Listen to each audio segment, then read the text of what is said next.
Chapter 373. Luo Jin was extremely embarrassed by Qin Guang's words. A man needed face and a tree needed its bark. Being lectured like this by an undergraduate student in his eyes, he felt embarrassed. Qin Guang, don't just stand there and talk. Who didn't know that Wang Ren had a powerful background? What can I do even if I rush in and question him? If things really got out of hand, what if Teacher Zhuo couldn't borrow the lab equipment? You'll bear the consequences of delaying the progress of the experiment? Can you? How capable? Don't pretend to be angry here. What's the point of being angry at me? I don't believe you can do anything to Wang Ren. Qin Guang suddenly laughed. You're saying that I'm pretending to be angry? Fine, come, I'll show you what a man is. Zhuo Jingxi panicked and suddenly hugged Qin Guang from behind. Almost half of her body was pressed against Qin Guang's back. She turned her head and shouted at Luo Jin, Luo Jin, what nonsense are you talking about? Why are you provoking him at this time? Luo Jin didn't know how powerful Qin Guang was, but Zhuo Jingxi knew. Don't be fooled by his usual jovial demeanor. Once he got serious, he didn't care about anything. When Wang Ren was still the head of the discipline department in the Jinhuan school and was now in charge of Qin Guang, he dared to go against others and even almost beat them up. It was only when Wang Ren was chased out of the school that things came to an end. Now that something like this had happened, Zhuo Jingxi felt that things were really getting out of hand. How could she let him go? Qin Guang tried to take 2 steps, but he really couldn't move. He didn't dare to use force to break free from Zhuo Jingxi, so he could only stop and sigh. Teacher Zhuo, do you really think I've lost my mind from anger? Zhuo Jingxi retorted, isn't it? Qin Guang shook his head. No. Actually, I'm very clear-headed now. Really clear-headed. Then why are you still like this? Zhongyu asked again. Qin Guang sighed. Fine, I'll tell you why I'm so angry. On a larger scale, look at where we are. This is Gokyo University. It was 211,985. It was the best university in the southwest region. It was the yearning of countless students in the Dechuan province. Wang Ren was merely an ignorant and incompetent piece of trash. What right did he have to wield authority here? What he did in the past at the Jinhuan Academy was fine. I thought that if I chased him away, it would be retribution for his evil deeds, and I thought that he would regret it. But look at how the people in the school fooled us. He is a completely uncultured person, but he controls the experimental equipment of the School of Chemical Engineering, which is worth hundreds of millions. He is like a ruffian on the street becoming the dean of the Imperial College. We followed the normal procedure to borrow a piece of idle equipment, but Sister Zhongyu had to face such difficulties. In the past, he ruined the atmosphere of our Jinhuan Academy. Now, he wants to ruin the academic atmosphere of another academy. Before I came to the laboratory, I might not have felt anything. But now, I really feel that a serious scholar should not be under the jurisdiction of a scumbag like him. On a smaller scale, back then, Dean Tong vowed in front of us that he would expel Wang Ren. In the end, not only did he not get the hell out, but he even got promoted? Wang Ren was fired. But he was promoted. If such a person continued to mingle in the school, Sister Zhongyu righteously rejected him today, but what about in the future? Or was there someone else who was in a hurry to tackle a key project at a critical moment? Give him another card? Think about it, do you really want people to lie on his bed for the sake of learning? That is the biggest joke in the world. On a smaller scale, Zhongyu is my friend. How dare he treat my friend like this? I can't stand it. Today I will settle old and new grudges with him. In this lousy school, if he exists, I will not exist. If I exist, I will not exist. No matter which school he is in, it is the same. Don't stop me. If I stop you now, I will find him alone tonight. The consequences will be worse. If I don't let him know, he will be in charge of the equipment. Tomorrow he will be in charge of the administration of the school. While Qin Guang was speaking, Zhuo Jingxi had been hugging him from beginning to end. However, she gradually let go, knowing that she could no longer stop Qin Guang. At this moment, Luo Jin suddenly said, "Oh right, where's Hua Ling? Wasn't she here?" Zhuo Jingxi asked. It seems that after I said that Wang Ren wanted to be my sugar daddy, she went back to the lab and came down from the other side of the building with something. Zhongyu vaguely remembered. This is bad. Zhuo Jingxi stomped her feet. She was trying her best to control Qin Guang, but she forgot about Hua Ling, the bad-tempered girl. She was also one of the main forces pulling Qin Guang back, but in the end she charged over herself. Let's go check it out. Qin Guang didn't have much contact with Hua Ling, but it was undeniable that the straightforward Hua Ling helped him a lot these days. A group of people ran all the way to the laboratory building of the School of Chemical Engineering. From afar they could see a large group of people surrounding the school building. Everyone thought that Hua Ling was in trouble, so they quickly rushed forward. Before they could take 2 steps, a loud shout came from the crowd in front of them. It was Hua Ling. She was full of energy. Obviously she didn't suffer much. Fortunately nothing happened to him. School of Chemical Engineering. Jinhuan School. The biggest stinky shit. Stinky shit. Wang Ren jumped ship. Wang Ren, you son of a bitch. Eating, drinking, whoring and gambling. He ran away with the mess he left behind. You want to molest a girl just to borrow equipment, and now you come to the School of Chemical Engineering. Wang Ren, you son of a bitch. Hua Ling's loud voice resounded through the sky. Obviously she had been shouting for a while. Otherwise she wouldn't be surrounded by so many people. Qin Guang was shocked. He really didn't know that senior sister Hua had this kind of talent. Unfortunately, he didn't have enough time to completely adapt the 350 million yuan from Jiangnan Tannery. What a pity. Who is this girl? Why is she so arrogant? Listening to her accent, she seems to be from the northeast. Oh my god, she scolded Wang Ren like that. If something bad happens, I have to go and help her. Don't get involved in this. What if you offend Wang Ren? Aren't you afraid of being expelled? What's there to be afraid of? Who doesn't know what that bastard is? You don't know, a few days ago I borrowed a pH meter and he asked me for 2,000 yuan. I don't want to study this stupid master's degree anymore. Obviously, even if Wang Ren only came to the School of Chemical Engineering for 2 months, he had already made a big name for himself. As the saying goes, gold will shine wherever it goes. Excuse me, please excuse me. There were a lot of people in front of him, so Qin Guang had to keep pushing his way forward. At this time there was a loud noise coming from the front. Which school are you from? Stop right there. Give me the loudspeaker. Wang Ren finally went downstairs. Let go. Hua Ling's shout came from the front. It seemed like Wang Ren was trying to grab the loudspeaker. The students who were still blocking in front of Qin Guang suddenly became noisy. They are fighting. They are fighting. Chapter 374. Qin Guang's heart tightened. Although Hua Ling was bigger than the average girl, Wang Ren was also fat and strong. If they really fought, Hua Ling would definitely be at a disadvantage. He hurriedly squeezed to the front, not caring if the people behind him could keep up. Another crisp sound came from the front. Maybe the loudspeaker was smashed on the ground. You bitch. How dare you scratch my face? I'm trying to catch you, shameless. Not only did you kill Xiao Lu, you also want to harm others. I don't even know who this Xiao Lu is. Get out of here. Get out. Wang Ren's voice was getting more and more out of control. This was Hua Ling's scream. They really started fighting. When Qin Guang heard the 2 words Xiao Lu, he suddenly understood. Although this northeastern senior Hua Ling had a forthright personality, she shouldn't have lost control like this. But if she knew Ding Lu, then it wouldn't be strange. So after hearing that Wang Ren tried to keep Zhongyu as a mistress, maybe the string in her brain snapped, and she did such an impulsive thing. The Xiao Lu she was talking about was Ding Lu. She was the girl who chose to commit suicide after leaving the school for various reasons. When Qin Guang was about to rush out of the crowd, Hua Ling was already fighting with Wang Ren. Many students and teachers were trying to pull the two to the side. But Wang Ren was grabbing Hua Ling's hair.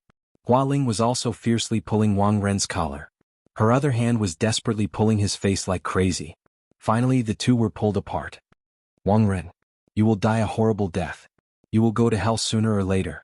Hua Ling actually cried. She did not expect that she would lose control of her emotions after coming here. Originally, she only planned to scold Wang Ren, but after seeing him in person, the things in her mind suddenly floated to the surface and she lost control. Wang Ren wiped the blood off his face and fiercely grinned. Go to hell? Before I go to hell, you have to get out of this school. Beating and insulting the school leaders in public, you will be expelled. So be it. I don't want to go to this broken school anymore. Hua Ling shouted. Wang Ren coldly stared at her again. You think it's as simple as not studying? What you did today, I will record it in your file. No matter where you go to work in the future, this file will follow you for life. With Wang Ren's current position, of course, he did not have the authority to do so. However, if he could get his uncle, the vice principal, to speak to the administrative leaders of the school, he could really do it. Hua Ling's face turned pale as she realized the severity of the situation. Seeing that Hua Ling was scared, Wang Ren, who felt like he had lost all face, finally regained it. He became proud. That's why you people from Construction Ring are like this. You won't shed a tear until you see the coffin. What right do you have to find trouble with me? Regret it for the rest of your life. I Wang Ren, am not afraid of anyone in this school. The more he talked, the more proud he became. Although today's situation was embarrassing, it didn't matter. He could take this opportunity to establish his prestige in the chemical engineering department, and also let others know that he was a tough guy, and in the future they would come to pay their respects to him. Damn it. Too arrogant. I'll beat him to death. Some of the angered students couldn't help but want to rush forward. But the calmer students tried to stop them. Everyone knew that they couldn't afford to offend this person. The movement of the students in front finally gave Chen Guang enough space. He suddenly moved to the front, stood in front of Wang Ren and coldly looked at him. Really? You've never been afraid of anyone? Wang Ren's whole body quivered. Looking at Chen Guang standing in front of him, he blinked his eyes, thinking that he was seeing things. Why is this devil incarnate here? He had seen the surveillance video of Chen Guang beating up Pan Jiang in the Qingye Xian. If he was a treacherous person, then this Chen Guang was a violent person, and a violent person with Wu Shan as his backing. That day in the Jinhuan school, after he found out Wu Shan's identity, he was also scared. Fortunately, his uncle was not a small character, so he was able to hold on. Being stared at by Chen Guang like he wanted to eat someone, Wang Ren subconsciously took a step back. Although he absolutely didn't want to admit that he was afraid of Chen Guang, his subconscious reaction sold out his thoughts. Chen Guang bent down and looked at Hua Ling, whose hair was messy and face was covered with dirt. Senior Hua Ling, you can go outside and rest. There's nothing for you to do here. What do you mean there's nothing for you to do here? After Chen Guang said this, both Wang Ren and Hua Ling were at a loss.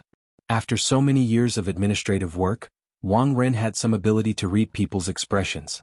He suddenly realized that this kid was going to be ruthless. So he asked Hua Ling to go away first so that this girl could get away. Thinking of this, he almost wanted to run, but when he turned around he found that his back was crowded with people, and there was no way to escape. Even though the people surrounding him were not really trying to block him, they had unconsciously cut off his escape route. At this time, Zhuo Jingxi and the others finally squeezed in. Chen Guang pushed Hua Ling into Zhuo Jingxi's arms. Teacher Zhuo, you guys leave first. Zhuo Jingxi, Hua Ling, Zhongyu, and the others shook their heads violently. I'm telling you to leave this place. Listen to me. Chen Guang shouted. Let's go back, we can talk about this later, okay? Zhuo Jingxi still wanted to persuade him. Chen Guang grinned. Are you trying to kill Wang Ren? Ah. Zhongyu, who was next to him, was stunned. However, Zhuo Jingxi understood what he meant. He was clearly saying that if she didn't vent her anger today, someone would really die later. Seeing that she understood and began to retreat with the others, Chen Guang no longer cared about them, but turned around and walked forward. Wang Ren was trying his best to push through the crowd on both sides, trying to run forward. In fact, when Chen Guang first came here today, he did not really intend to make a move. He knew that Wang Ren was afraid of him. As long as he was here, he could borrow the lab equipment with just a word. Based on that bastard's bullying personality, he would only worship him like a Buddha statue. However, when he saw this person, saw the unkempt Hua Ling, saw the mention of Ding Lu's death, and saw the arrogant look on his face, Chen Guang suddenly changed his mind. He knew what it meant to throw a punch, but he could not bear it. Wang Ren, a brainless, uncultured, filthy, domineering, and dirty person, was able to act like a tyrant in the Wujing University for so many years. Even though all the students and even many teachers knew from the bottom of their hearts that he was a rotten person, he still stood tall and did not fall. Even though he was expelled from the Building Loop Academy because of Chu Li's incident, he still managed to get a job in the School of Chemical Engineering. This showed that the person behind him was actually not afraid of Wu Shan. He just wanted to give everyone face and let the matter rest. For so many years, too many people wanted him to leave this school, but no one was able to put it into practice. It was not hard to imagine how strong his backer was. Gokyo University was second to none in the southwest of China. The person who could let Wang Ren cover the sky with one hand in this school would not have a low status.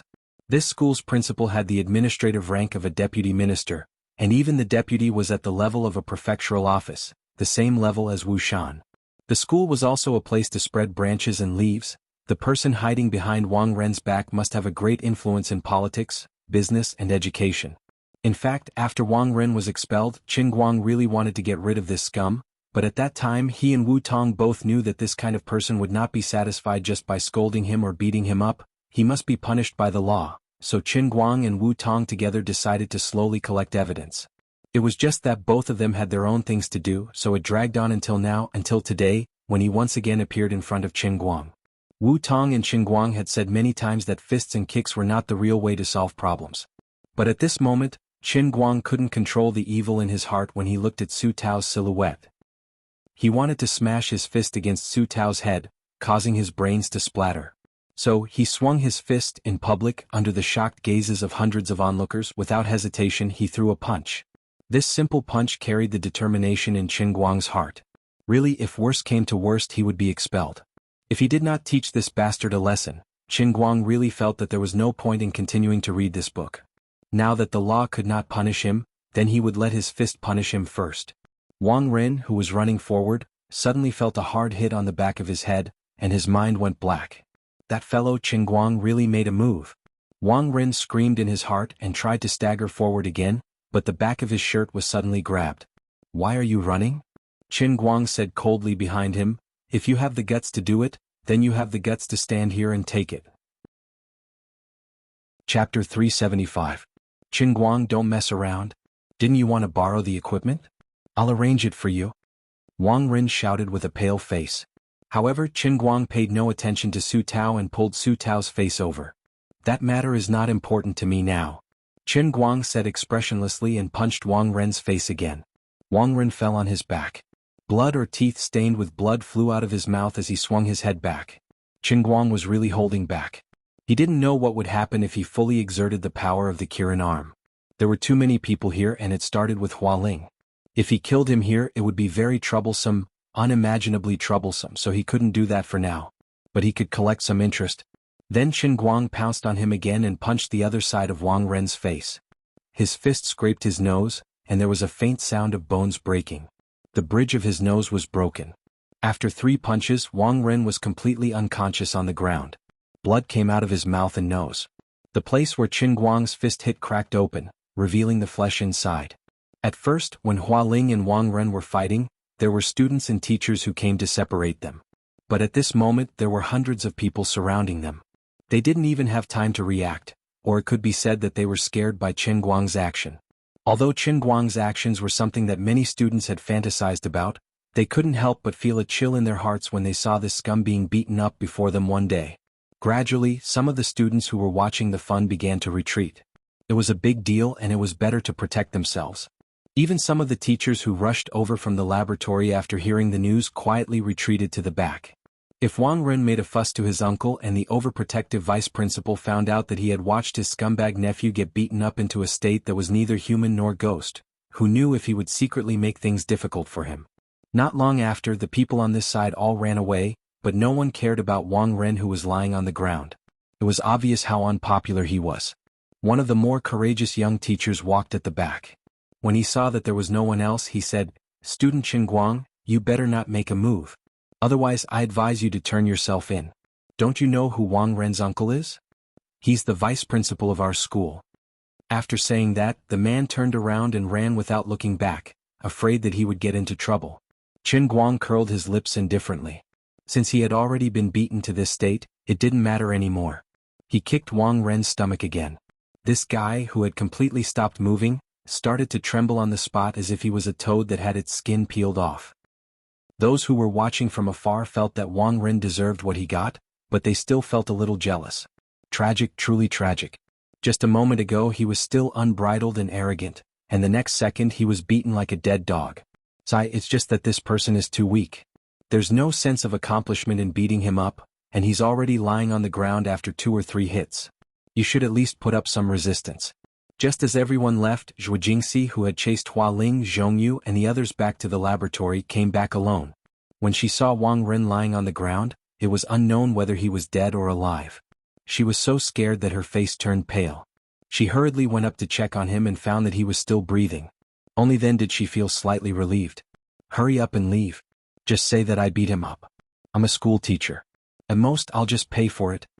Zhuo Jingxi pushed Qin Guang fiercely, wanting him to leave. Qin Guang, who had been pretending to be cold and unfeeling, almost laughed at her. "Teacher Zhuo, you're so funny. Look at the situation now. Who's playing with you? Don't think that you can settle such a big matter with money. It's very troublesome. It's not something that can be solved with money." Zhuo Jingxi saw that he was unwilling to leave and panicked. "Then if I leave, you'll be the scapegoat. You're just a PhD student.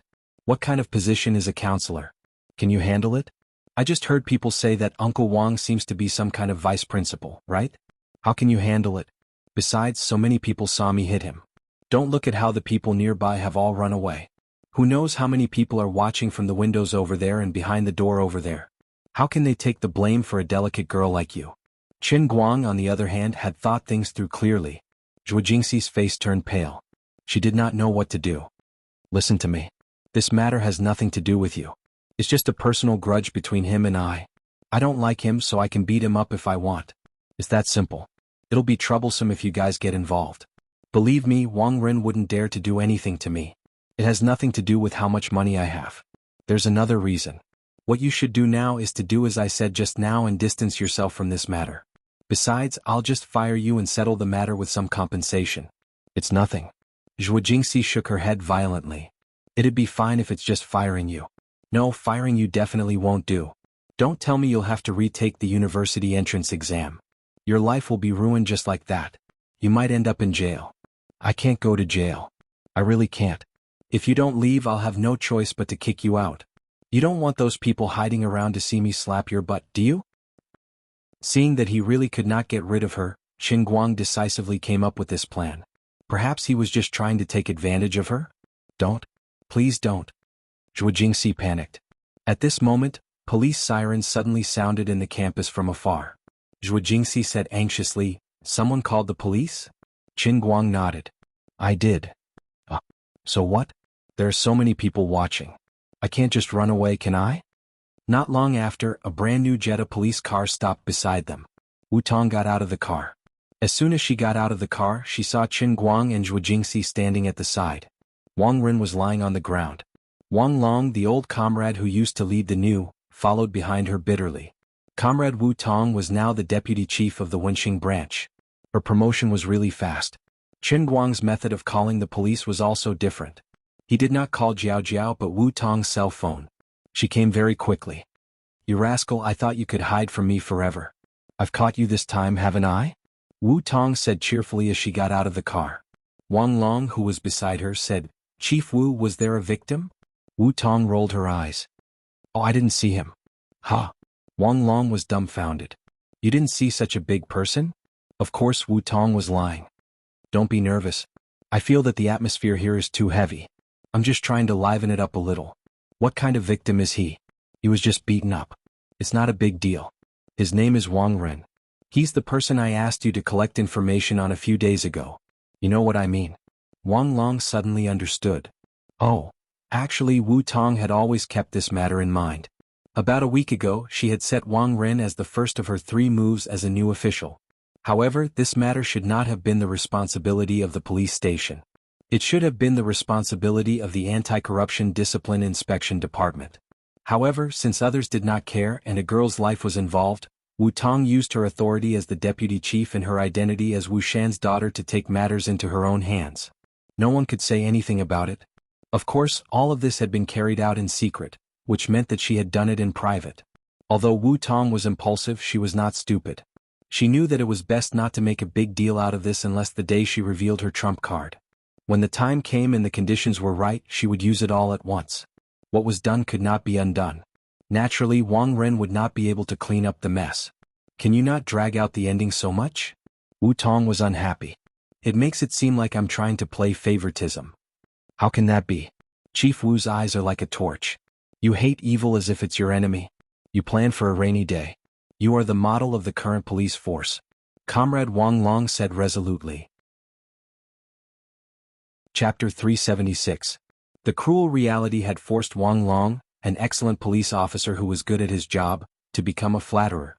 She was a rookie, then a captain, and now a deputy chief. Comrade Wang Long's fate was tragic enough. How could the gap between people be so big? Of course, it was no wonder that Wu Shan tried his best to promote Wu Tong.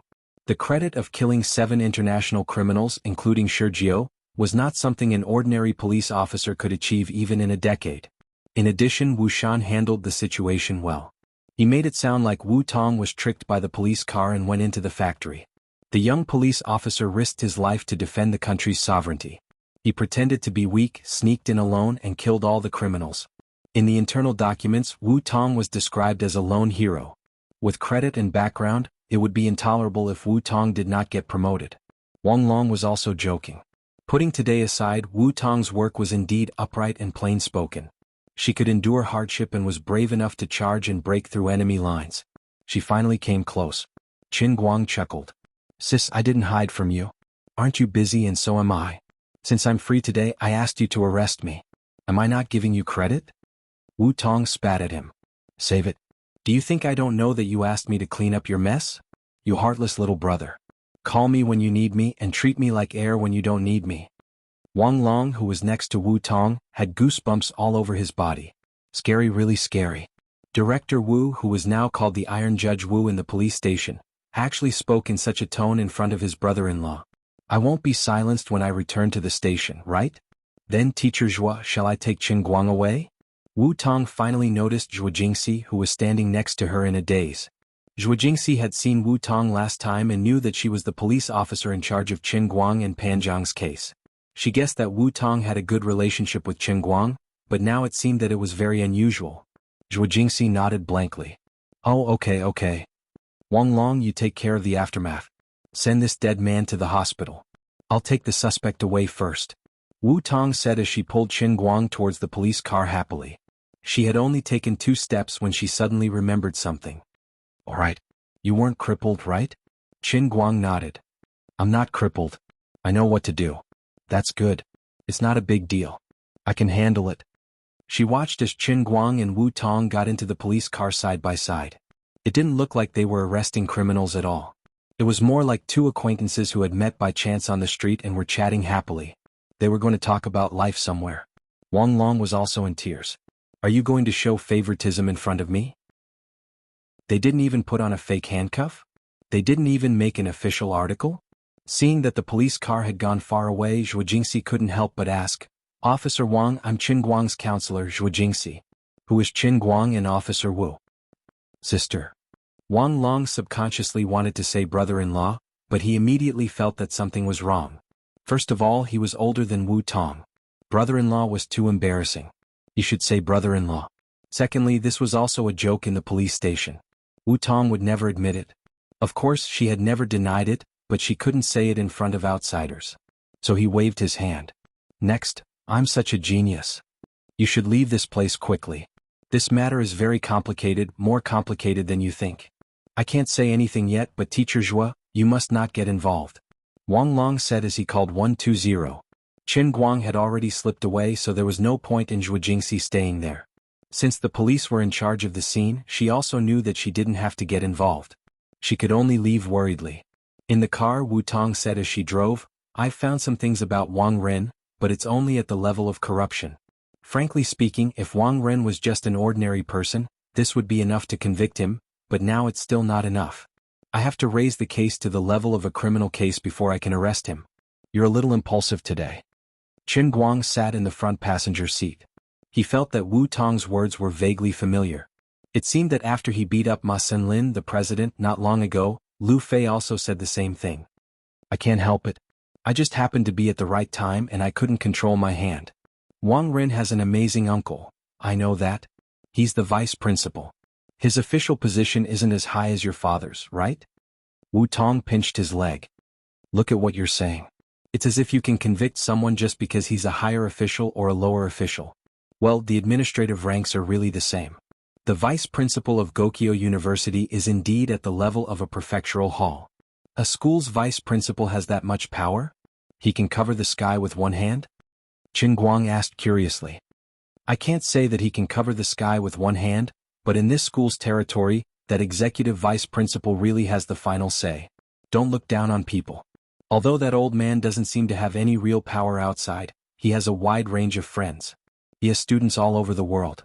There are also many friends in Yanjing who can help him speak up. There are also many department leaders in Dechuan province who have real power under his tutelage. Or, when they were studying under him, they owed him a favor. Even my father has to give him some face. Wu Tong pointed out the crux of the matter.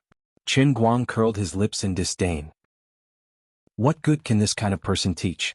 He's just a fly trying to gain personal gains. But in this world, isn't it easy for a fly trying to gain personal gains? Wu Tong seemed to be mocking herself, but also seemed to be talking about Wang Ren, or perhaps Wang Ren's uncle. Chen Guang sat at the Wenxing police station for as long as a bag of melon seeds, because he really ate a bag of melon seeds while sitting in Wu Tong's office. There was no one else who could treat a criminal as well as him so well. That was why relationships were so important in this world. If it was someone else who injured someone and was brought to the police station, they would not be able to escape the most basic public security punishment. Of course, Wu Tong was not like this usually. Her title as the Iron Judge was not for nothing, but if she did not help Chen Guang, who else could she help? Most of the time she was just unfair. What's the big deal if I do something selfish once in a while? Wu Tong knew what kind of person Wang Ren was, and there was no obstacle in her heart. Before they left, Wu Tong also told Chen Guang not to pay too much attention to it. Although Wang Ren's uncle was formidable, Wu Shan wasn't a pushover either. The higher they were, the more they wouldn't want to cause a conflict. Perhaps there would be a process of wrangling between Wu Shan and Wang Ren's uncle. For example, your people beat up my nephew and you want to let it go? Then Wu Shan would make a fuss, saying that it was because your nephew wanted to keep someone else's girlfriend. Anyway, it was all made up. Believe it or not, that was my attitude. But in the end, the matter could not be blown up. Even if the vice principal's network expanded, he would not be able to reach that position for the rest of his life. Wu Shan was different. Everyone knew that he would come to the capital sooner or later. Since Wu Shan went to greet him, Wang Ren's plan was wasted. He deserved it for not being able to control his crotch and getting hot-headed whenever he saw Zhongyu. But Chen Guang and Wu Tong felt that it was not enough. This scumbag should not end up like this. According to Wu Tong, this person should go to jail to answer to the soul of the girl named Ding Lu. According to Chen Guang, this person should die. What Chen Guang said made Wu Tong's hair stand on end. My bottom line is to let him go to jail for 10 years. If he is like what the rumors say, that he will be released for medical treatment after a few months, I will personally send him on his way. No one can stop me. Chapter 377. When she returned to school, she went straight to the laboratory, but it was empty. The experiment could not continue after such a big incident. Zhuo Jingxi let Zhongyu and the other two go about their own business, but in fact, everyone knew that perhaps today or perhaps tomorrow Wang Ren's protective uncle would do something. There were many rumors about Wang Ren and his uncle Su Lijing in the school. Everyone was well aware of it, but no one said anything. Those who knew a little about the inside story could not understand why the famous economist, Mr. Su Lijing, would be so protective of his nephew. Those who knew more about the inside story could vaguely guess that Wang Ren and Su Lijing were uncle and nephew, but that was because of the strict birth control in the early years. From the beginning, Su Lijing had pulled Wang Ren under his sister's name. In fact, Wang Ren was his biological son. Su Lijing was also a person. Back in the 70s and 80s, when he was still young, he gave up many temptations abroad and returned to China. He had a considerable status in the domestic economics field and had done some practical things in recent years. After getting involved in administrative management, he was considered to have taken one step at a time in the school. When he was just over 60, he sat firmly in the position of executive vice president of Gokyo University. He was also quite accomplished academically and was indeed a person who contributed. At the same time, there were internal rumors that he was also a member of the central think tank, but this could not be confirmed. It was only a rumor. But no one was perfect. Perhaps the only blemish in Su Lijing's life was Wang Ren. When Wang Ren was young, he lived with his sister in a small place. Su Lijing's sister was not good at disciplining this fake son, so Wang Ren was rebellious and fought from a young age. He didn't even finish junior high school before he dropped out and mingled in society. He was even sent to prison when Su Lijing went abroad. Originally, he was sentenced to life imprisonment. Later, because Su Lijing returned to China, he contributed a lot and personally acted as a guarantor. It took another 2 years for Wang Ren to be released. Perhaps Su Lijing felt that he owed his nephew too much, so after he was released, he especially spoiled him. 10 years ago, he found an excuse to drag his nephew, who didn't even have a junior high school diploma, into the school. It could be considered as arranging an iron rice bowl for him. As Su Lijing's position and status rose higher and higher, Wang Ren also followed suit. He started as a school police officer and climbed up step by step. Gradually, under Su Lijing's shadow, he became a tyrant in the school and a rat's poop in a pot of soup. He couldn't afford to offend anyone. It was only last semester when Wang Ren ran into Wu Shan's gun because of the incident with Chen Guang that he suffered a slight setback. In the end, he just moved to another place. Wu Shan was well aware of this, but this was the result of his negotiation with Su Lijing. Wang Ren was Su Lijing's biological son, and Qin Guang and Wu Shan were not related at all. There was no need for the two of them to fall out because of the pestering of their juniors. Su Lijing being willing to give Wu Shan face was already very kind of him. It was only because of Wu Shan's amazing potential that Su Lijing was willing to give him face. However, potential did not represent strength. Su Lijing was giving in to Wu Shan, but Wu Shan could not make Su Lijing lower his head completely. Before you actually sat in those positions, no one knew what the next term would be like. Qin Guang found Zhuo Jingxi at her home. When she entered the door, she seemed to have just finished a phone call with someone. Her face was pale like a frightened bunny. "Teacher Zhuo, what's wrong?" Qin Guang strode in and felt that Zhuo Jingxi's expression was not right. Zhuo Jingxi shook her head. "No, nothing." Qin Guang sat on the sofa. "You really don't know how to lie at all." In the end, Zhuo Jingxi could not hide it anymore. The person who had just called was her tutor, Xu Lirong. According to the school's leaders, they originally wanted to directly revoke her doctorate qualifications, but because Xu Lirong insisted on protecting her, the matter was temporarily put on hold.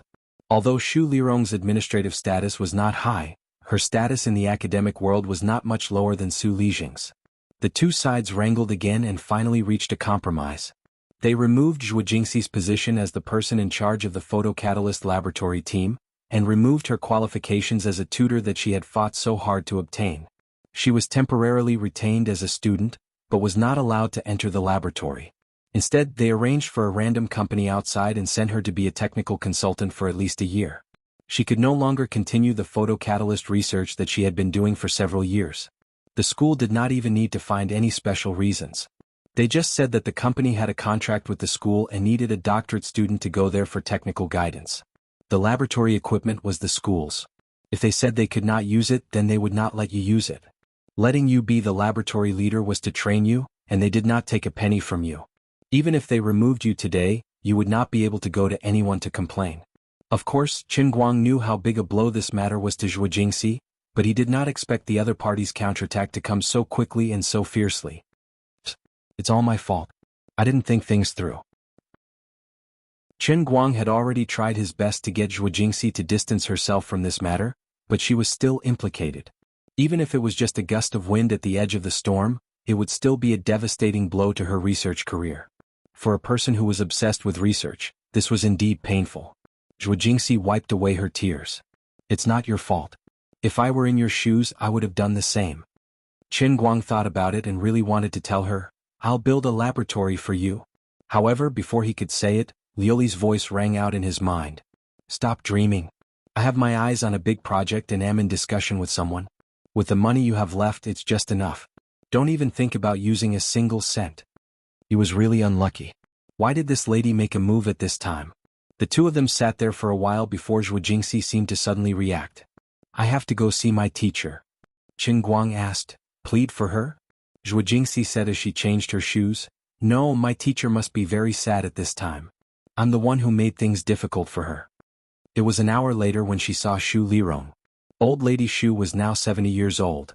Her hair was white and she was wearing reading glasses as she sat in her study. She was also trembling with anger. On the way here, Zhuo Jingxi had told Qin Guang that the old lady was getting on in years and was always worried that she wouldn't be able to do research for a few more years. Since more than 10 years ago, she had been wholeheartedly focused on photocatalysis, hoping to produce some results before she became too old to be sober. Her laboratory was currently the most advanced among the 5 photocatalysis groups. Now that it had suffered such a disaster, it would definitely be a huge blow to the old lady. She hoped that she could understand when she saw the old lady later. Zhuo Jingxi apologized to the old lady one after another. Old Lady Xu wanted to scold her, but seeing her remorseful and regretful look, she couldn't bear to say anything. She just sighed. "Sigh, that bastard Wang Ren came to our academy. This would have happened sooner or later. I've told Su Lijing many times, but it's useless. This can't be blamed on you. Who can be blamed for causing destruction in an academic place? It's all my fault. Teacher Xu, this is all my fault."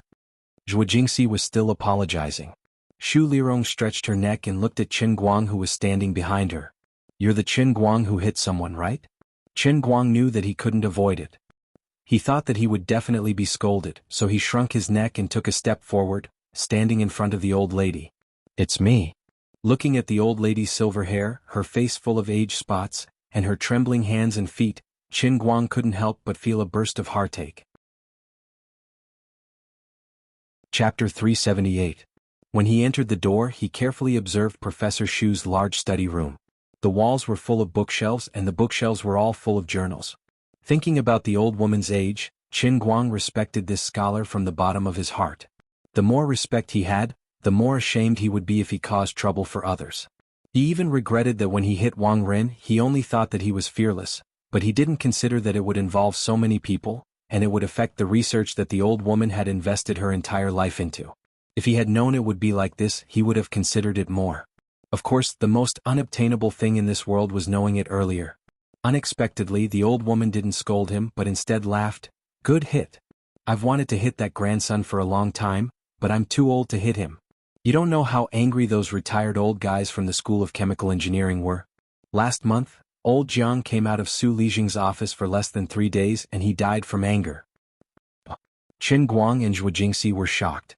So there was such a thing. The School of Chemical Engineering that accepted Wang Ren was obviously not a monolithic block. There were still some people who understood, but unfortunately those people were retired.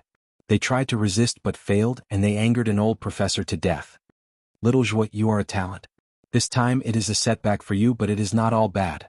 You don't have to worry about showing your face at the company. I've contacted an old classmate overseas. With your current level, you can also enter his son's laboratory in California. My old classmate's son is also quite outstanding. He's a foreign academic leader before he's even 50 years old. He has real skills. You should take advantage of these 2 years to further your studies. Foreign countries are ahead of us in the field of photocatalysts.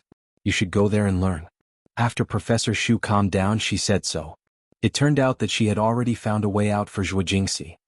"It's a pity that you didn't pass the exam normally. You can't get a degree there and you still have to come back to get your doctorate. But it doesn't matter.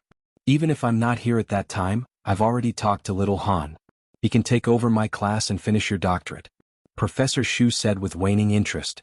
Zhuo Jingxi immediately burst into tears. Old Madame Shu's words were spoken lightly, but there was a hint of disheartened coldness in her words. The old woman was really hurt. "Silly child, don't cry, this setback is nothing. I'm old. If I were young, I wouldn't care about Su Lijing or Wang Ren.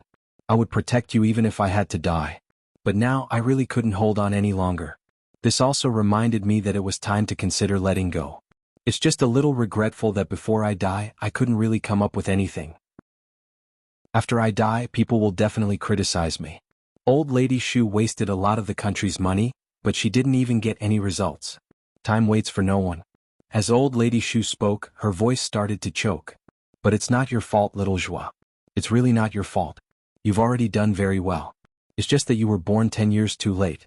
If you and I had fought together 10 years earlier, we would have produced something by now. But it doesn't matter. The happiest thing is that I can take you with me for a period of time in these few years. When you return to China, it doesn't matter if you don't come back. In any case, you have to go further than me." Zhuo Jingxi burst into tears. The 2 women, one old and one young, hugged each other and cried bitterly in the study. Perhaps Wang Ren's matter was just the fuse. What really made old Shu sad was that she felt old. For a person who had been studying for his entire life, the saddest thing was not losing to knowledge but to time. He clearly knew that if he persisted on this path, he would get results sooner or later, but he couldn't live to see that day. How sad it was. Qin Guang could also see that the old woman was really overworked and overworked her brain. She looked like she was in her 70s, but she looked like she was in her 90s. In the time it took to say a few more words, her breathing had become rapid. Perhaps she really didn't have many years left. The room was filled with a sorrowful atmosphere.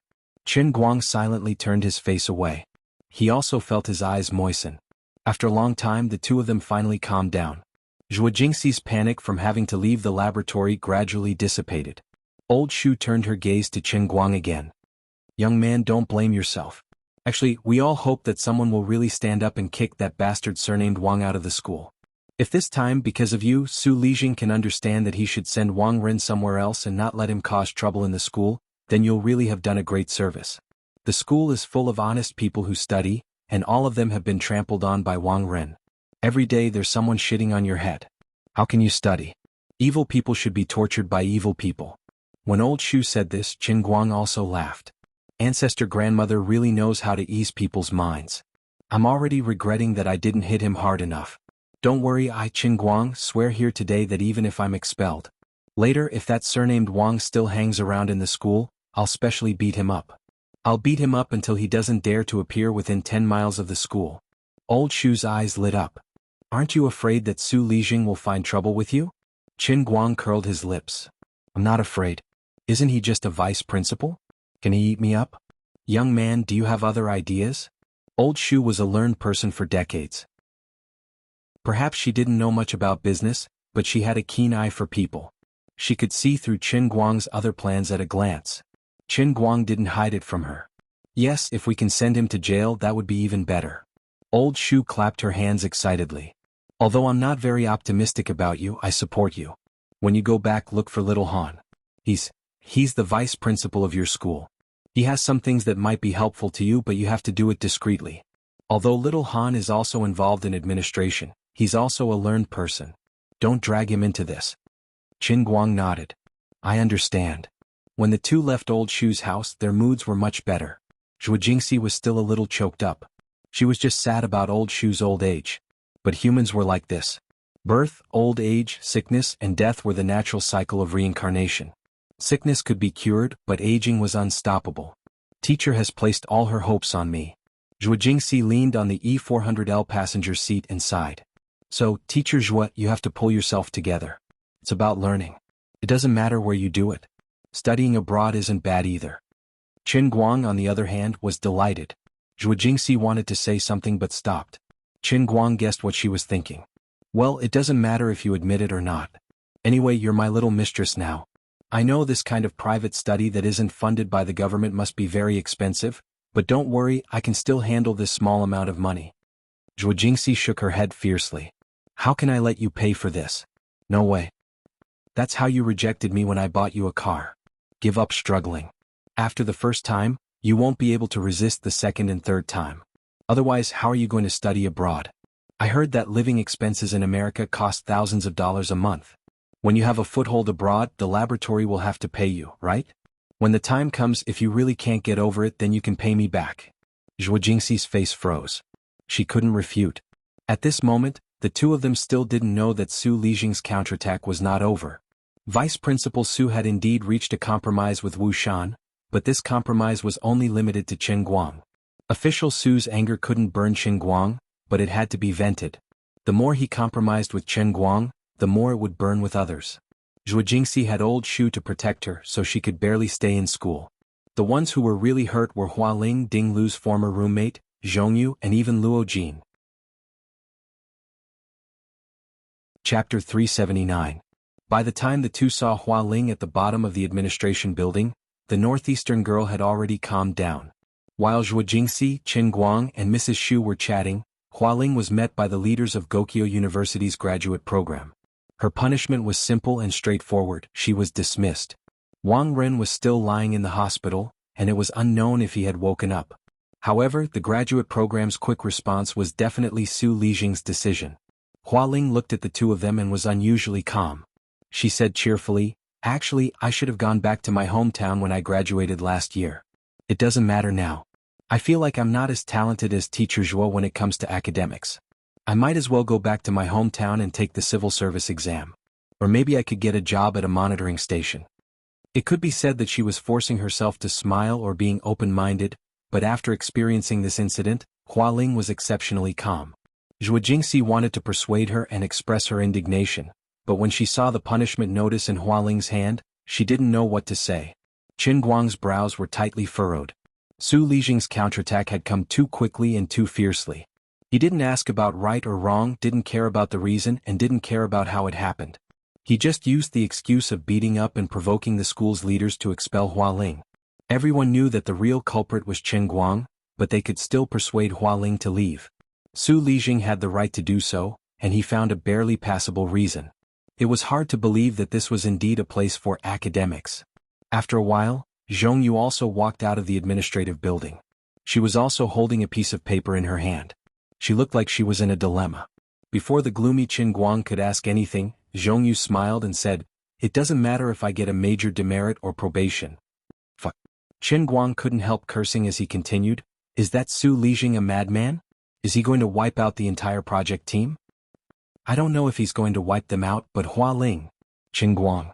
Why am I so unlucky to meet the two of you? At this time, Luo Jin also walked down from the administrative building. Obviously he was not spared. Seeing that everyone had turned to look at him, Luo Jin's handsome face darkened. He stared at Qin Guang and said, "Are you satisfied now? Happy now?"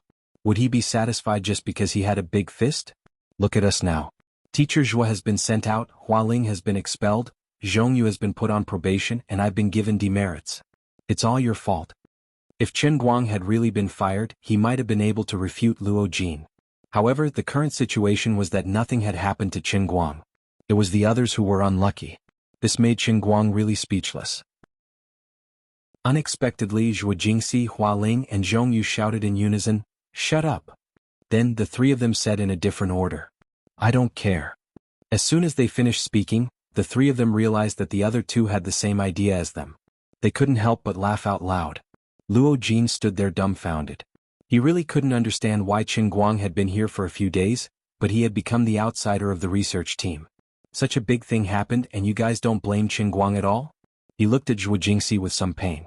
No matter what, the research team was gone. He really couldn't find a reason to continue staying by Zhuo Jingxi's side. He still had a lot of ways to retreat. He didn't have the determination or courage to follow Zhuo Jingxi to the company to waste time. He felt that he was a talented researcher. Although he really liked Zhuo Jingxi, he couldn't throw his life away.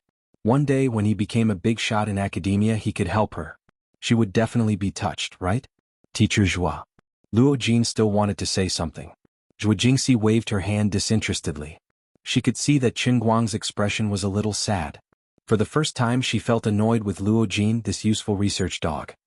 Luo Jin, go. A demerit isn't a punishment that can't be removed. You don't have to care too much about it. Don't call me teacher. I won't bring the lab anymore. After she finished speaking, she pulled Qin Guang away. Hua Ling and Zhongyu followed, leaving Luo Jin alone. Luo Jin was at a loss. He just wanted to criticize Qin Guang. He thought that the others would share the same hatred as him. He didn't expect to be pushed out of the small group. Did I do something wrong? Wasn't it Qin Guang's impulsiveness that caused us all to be unlucky? It was really difficult for a person with an EQ like him to understand this problem. It was hard to say for others, but Hua Ling's expulsion really couldn't be blamed on Qin Guang. She was the first person to rush over. Hua Ling's fate was sealed even without Qin Guang beating up Wang Ren. On the other hand, Qin Guang felt indignant in his heart. He was even willing to be fired. Perhaps he wouldn't feel so unhappy in his heart. He was the one who made a move, but someone else had to bear the consequences. On the contrary, it was worse than a knife cutting into his body. I'm the one who has nothing to fear. You can't hurt me, but you hurt others? The punishment had been decided. Unless Su Lijing changed his mind, no one could change the result. Zhuo Jingxi and Zhongyu were comforting Hua Ling in the hot pot restaurant. Hua Ling casually said that it wasn't a big deal. In fact, she had long wanted to go back and take the civil servant exam. Qin Guang, on the other hand, made a call to Wu Shan from outside the restaurant. Although Qin Guang did not meet with Wu Shan many times, he had a pretty good impression of this uncle of his. Hence, Qin Guang intended to plead with Wu Shan. After all, he had saved Wu Tong's life, so Wu Shan should give him face and negotiate with Su Lijing, right? On the other end of the line, Wu Shan seemed a little tired. He didn't even need Qin Guang to say it out loud. He already knew why Qin Guang was calling. Qin Guang, you're calling to ask about Su Lijing, aren't you? Don't worry, I've talked to him and he won't pursue the matter. I have to say, you're really ruthless, beating up that cheap nephew of his. I'm afraid he won't be able to leave the hospital for at least half a month. I heard that his nose is comminuted. He called Qin Guang, not little Chen, to show that they were close. Qin Guang nodded and said, "Thank you, Uncle Wu." Wu Shan adjusted his state of mind and laughed heartily. There's no need to thank me. I owe you the life of my daughter, so it's what I should do. Hearing Wu Shan's hearty voice, the haze in Qin Guang's heart dissipated a little. He swallowed his saliva and said tentatively, Uncle Wu, there are still some things that happened. I wasn't affected, but my classmates, my teacher? Wu Shan was silent for a while, obviously trying to organize his words.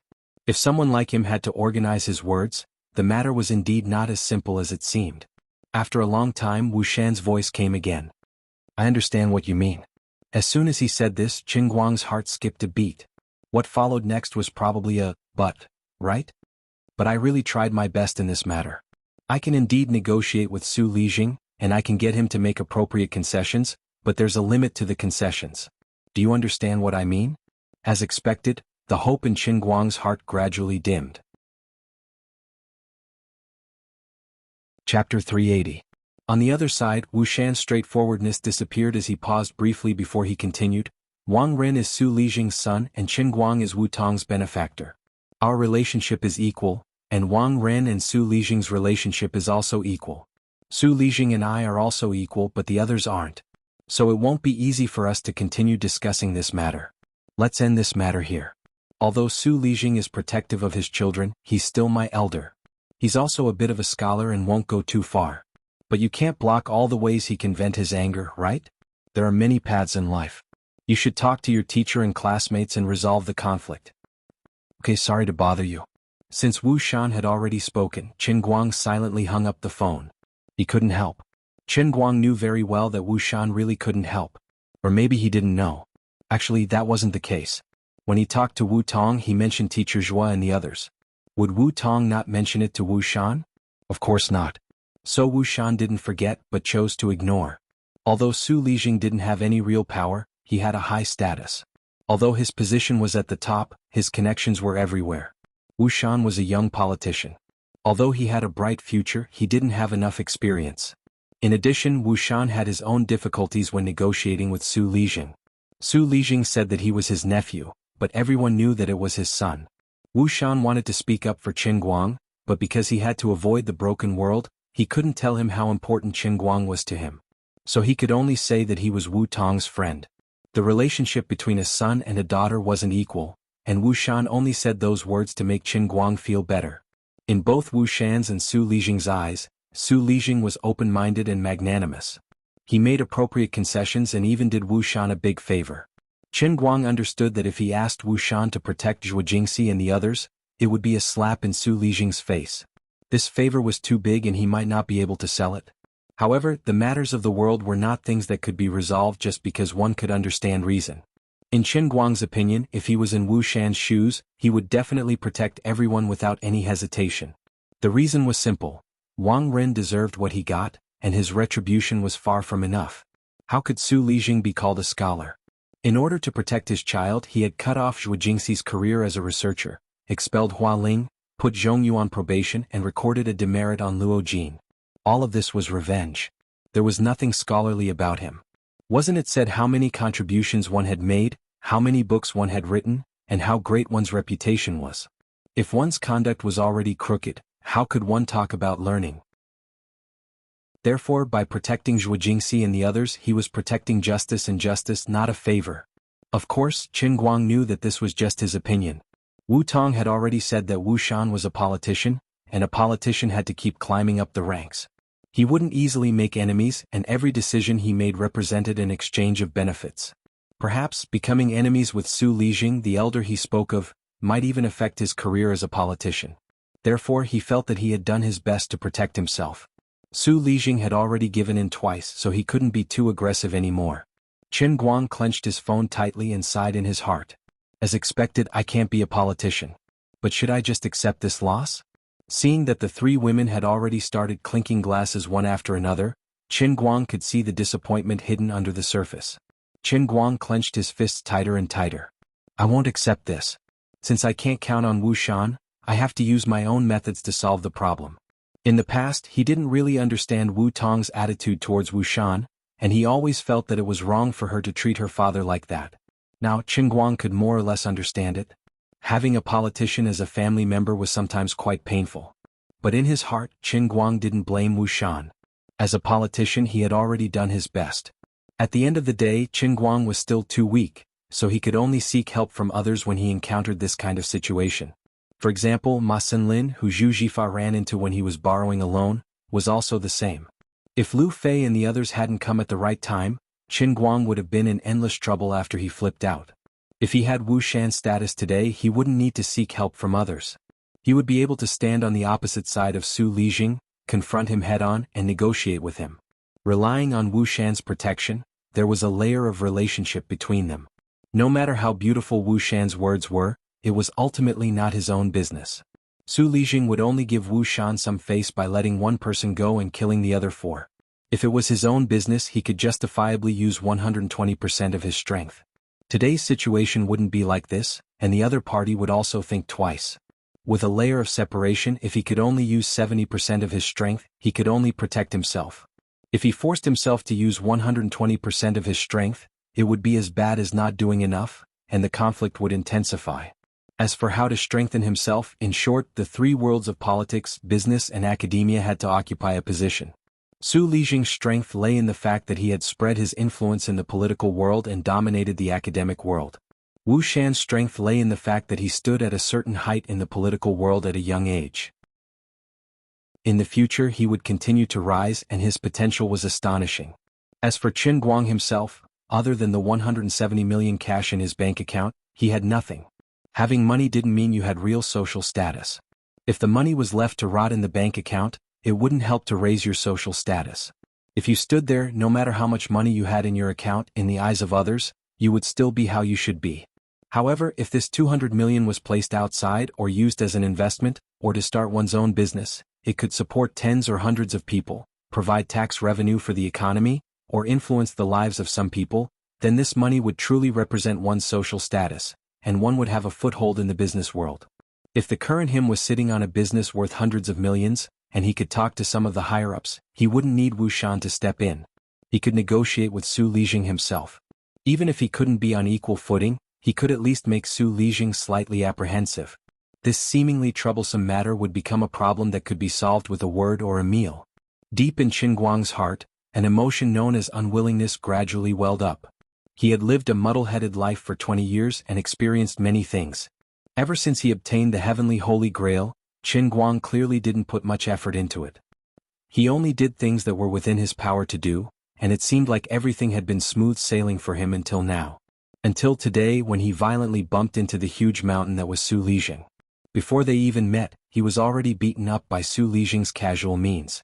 He finally vaguely understood the principle that he couldn't always be used to using other people's power and status as his backing. Wu Shan could scare off Wang Ren, and Duan Wen could intimidate Ma Senlin. Although these things seemed so good, they were ultimately not his own strength. He needed to have his own strength. Chapter 381. I want to be the kind of person who can control the fate of others with a single word. I want to have the power to look up to heaven and earth and not have to bow down to anyone. But that was a matter for the future. This time, since Wu Shan's face was no longer useful and Qin Guang really did not want to bow down, he decided to simply smash his head against Su Lijing. Even if he had to bleed, he had to let Su Lijing know how powerful he was. When Qin Guang returned to the store, the three women were already drunk, and Hua Ling was narrating many things with tears in her eyes. At this moment, Qin Guang finally understood why she lost control of her emotions. He never thought that Ding Lu and Hua Ling were roommates. There were 4 girls in a dorm, and Ding Lu ended her fragile life hastily. The other 3 girls in the same dorm, on the other hand, received the recommendation for postgraduate studies in their second year, and never missed out on scholarships during their undergraduate years. The school was trying to cover up something with benefits, it was self-evident. Hua Ling and the other 2 girls spent 4 whole years on the road paved by Ding Lu's blood and life. He did not know how the other 2 girls were doing, but Hua Ling's heart had been in pain for 4 whole years. It was self-evident how depressed she was. No wonder she always said she didn't want to do postgraduate studies.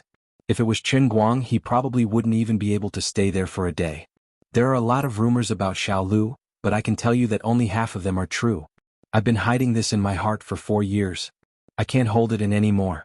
Many people think that Xiao Lu voluntarily slept in Wang Ren's bed, but let me tell you, one day Xiao Lu told us that Wang Ren only asked her to go outside the school for a simple talk, but after she came back, she cried non-stop. I asked for a long time before I found out that she wasn't willing at all. She was drugged by Wang Ren. The school didn't allow us to say it, so they kept coaxing us. Su Lijing also knows about this. He knows who I am. If I didn't meet Teacher Zhua, I wouldn't even want to do postgraduate studies. I'm living in pain every day. Now that 4 years have passed, Su Lijing also knows that it's useless for us to say anything.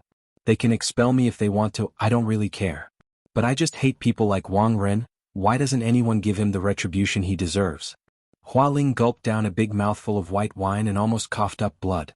Before she collapsed, she slammed the table and said, Zhongyu also slammed the table. Scum. Scum. Bastard. Then Zhongyu also collapsed. Zhuo Jingxi drank a little less than the two girls, but she was also drunk. She first looked at Hua Ling and Zhongyu, and no one knew what she was thinking. Suddenly, she turned to look at Qin Guang, who was sitting next to her, and hugged him fiercely. Why is it so hard to be an innocent person? Then she began to bawl. She did not know how many times she had cried today. Zhuo Jingxi had never been such a weak woman, but this time she was truly hurt by the cruelty of reality. Qin Guang didn't avoid her at all. He turned around and hugged her. After a long time he whispered in her ear, "Teacher Zhuo, don't worry. I will give all of you an explanation. You won't leave the lab and Hua Ling won't be fired. This is all I can do for now, but sooner or later, I will give all of you an explanation. Good and evil will be repaid." Qin Guang never made promises easily. Even if Zhuo Jingxi, who was already drunk, didn't remember what he said, he had to keep his promise since it came from his mouth. Stopping Zhuo Jingxi, who still wanted to pour herself more wine, Qin Guang sullenly drank a mouthful of wine. It was exceptionally bitter. Of the four people, two were so drunk that they fell asleep. Zhuo Jingxi was also so drunk that she couldn't walk properly, but at least she could still stand up straight. Qin Guang spent a lot of effort to hold Hua Ling and Zhongyu in each of his arms. Then he let Zhuo Jingxi walk unsteadily in front. Under the envious and jealous gazes of many people, he finally sent Hua Ling and Zhongyu back to their dormitory. Seeing Zhongyu and Zhuo Jingxi go upstairs with the help of their roommates, Qin Guang let out a sigh of relief. The strange looks he received on the way back were really quite uncomfortable. Qin Guang's hard work for the day wasn't over yet. He still had to send Zhuo Jingxi home. Perhaps it was because of the cold wind blowing on her head on the way back, but Zhuo Jingxi was getting more and more drunk. She just waved her hand. I can't walk anymore. Alright, let's carry her back. It's much easier to carry one person. Qin Guang, do you think people like Wang Ren should go to hell? Zhuo Jingxi mumbled as she lay on his back. Qin Guang nodded. Yes, they should go to hell. As soon as he finished speaking, he heard snoring behind him. Zhuo Jingxi had already fallen asleep. After arriving at her house, Qin Guang spent a lot of time to settle her down. She was so drunk and he didn't dare to leave her alone at home. He went to the living room, turned on her computer and started to work on his own matters. Qin Guang had a rough plan in his mind. If it worked, he really didn't need Wu Shan's help to tire Su Lijing out. Logging into Weibo, it had been a few days since he posted the Dota video of Windrunner. However, this time he didn't let Jin Jiang and Zhongyu repost it. Although the two girls had the urge to do so, they held it in. With the same ID, the two girls reposted it once in a while.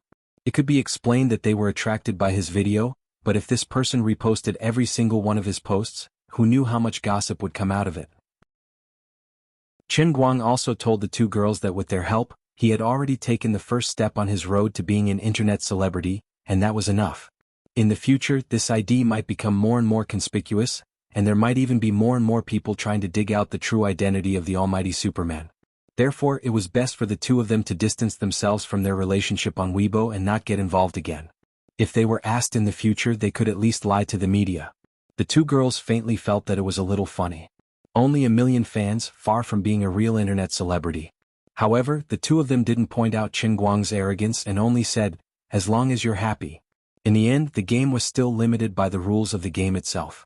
No matter how eye-catching the maneuvers were, it was difficult for people to see how much was beyond the limits of human beings. Moreover, the audience of the Dota video wasn't wide, so this video didn't cause much of a stir on the internet. It only circulated among the Dota players for a while.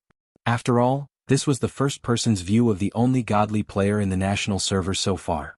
In half a month, the Weibo fans of this almighty Superman increased from nearly 1 million to 2 million, an increase of 200,000. Compared to other internet celebrities, it was a drop in the bucket, but this increase was already higher than the total number of fans of most game streamers. Even in his private messages, live streaming websites began to invite him to be a streamer. Considering that he had to register with his real name to be a streamer, and the income wasn't so high that he couldn't refuse, Qin Guang wasn't tempted at all. After thinking about it, he called Wang Qing and asked him to send the Xiangjiang car racing documentary that he had secretly produced to his email.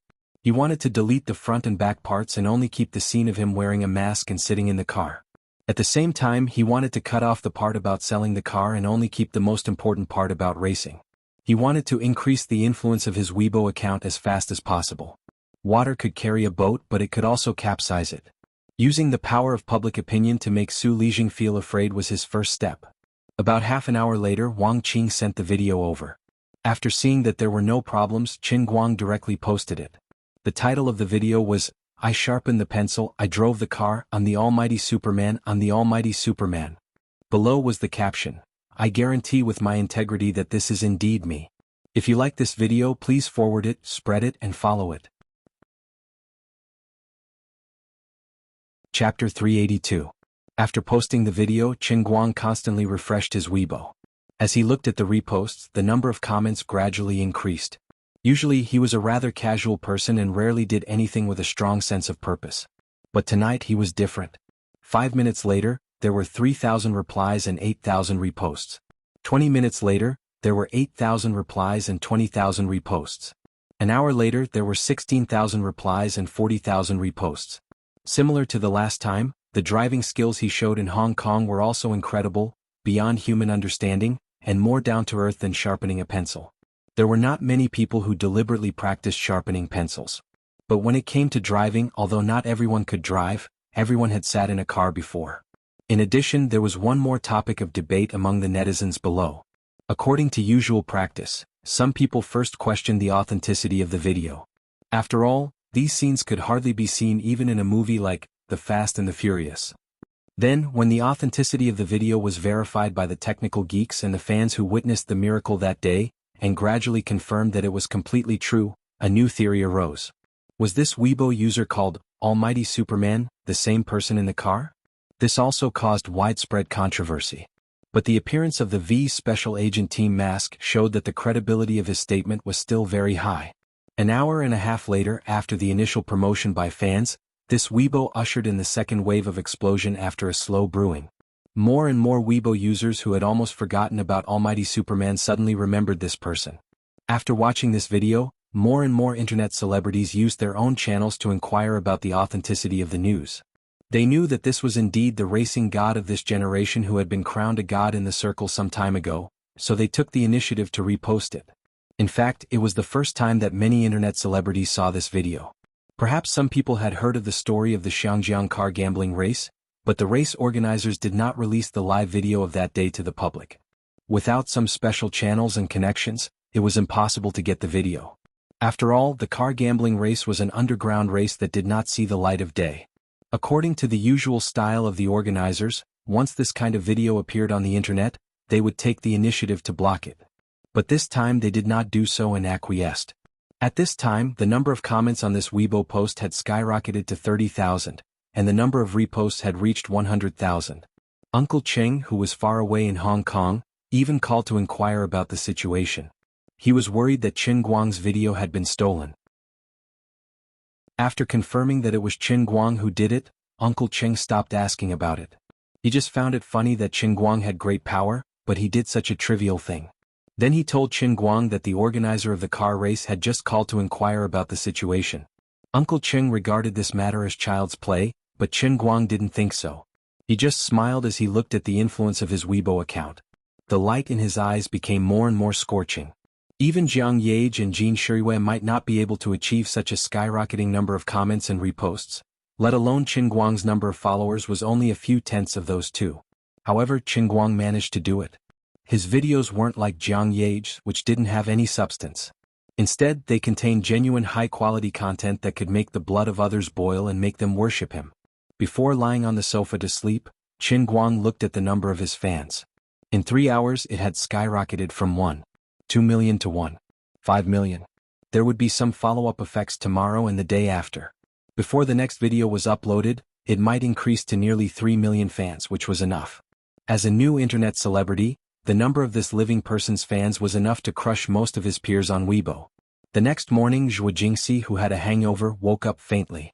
She looked up at her watch and found that it was already past 9 o'clock. Subconsciously, she jumped up from the bed and planned to rush to the bathroom to wash up.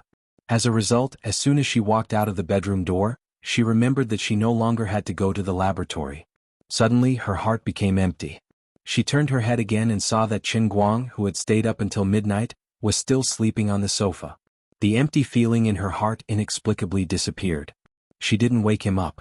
Zhuo Jingxi gently washed her face, then closed the kitchen door, fried 3 eggs, cooked a pot of porridge and made some shredded potatoes. Only then did she bring everything out to wake Qin Guang up to eat. I have some things to do later. Teacher Zhuo, what are your plans for today?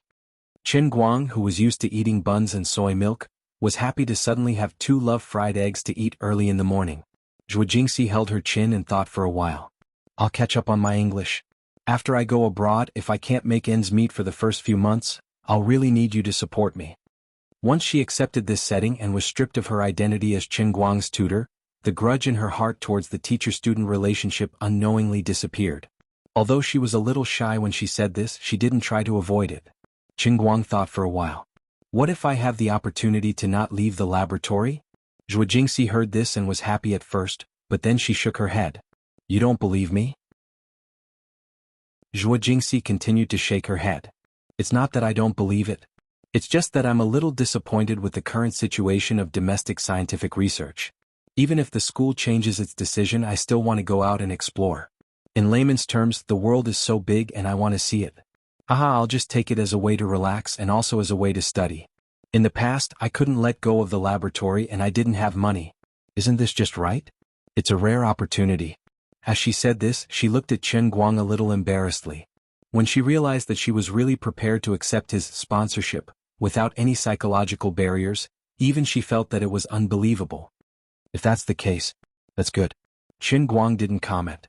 If it wasn't for the fact that he had so many things on his mind, he might have noticed the obvious change in Zhuo Jingxi's attitude and took the opportunity to tease her. All right, don't stir up any more trouble. Go back to school and comfort Hualing. Although she's a carefree person, I'm sure she's not satisfied. Qin Guang nodded. Don't worry, I'll go find her. After leaving Zhuo Jingxi's house, Qin Guang didn't go back to school immediately. Instead, he went straight to the water bar opposite Wenxing Branch and asked for a private room. He then called Wu Tong and told her to find him at the water bar after work at noon. At noon, Wu Tong, who had changed into casual clothes, sat down with a stack of documents in her hands. Qin Guang took a look and couldn't help but feel a little disappointed. Although Wang Ren's table manners were ugly in school, when he was in the Jianhuan school, most of the time he would take meat from the students' mouths.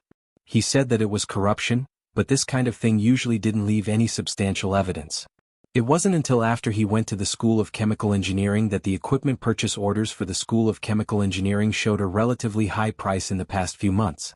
It could vaguely be considered corruption, but there was no substantial evidence. Chapter 383. Wu Tong and Wang Long only did this in private. As the main executor of the investigation, Wang Long couldn't directly go to the school as a police officer to avoid alerting the enemy. Instead, he found another reliable person and had this person contact a few well-informed students to indirectly inquire about Wang Ren's past. For example, which student was caught cheating in an exam and fell into Wang Ren's hands, but there was no record of any disciplinary action after the investigation. Then there was a high chance that there was something fishy going on. This was how the police handled cases. This was called preliminary investigation. If the person they were investigating was an ordinary person, they might be able to directly talk to other teachers and leaders of the school to dig out more information. But this time, the person they were dealing with was Wang Ren, Su Lijing's nephew. He was especially sensitive, so the current operation could only stop at the level of a student.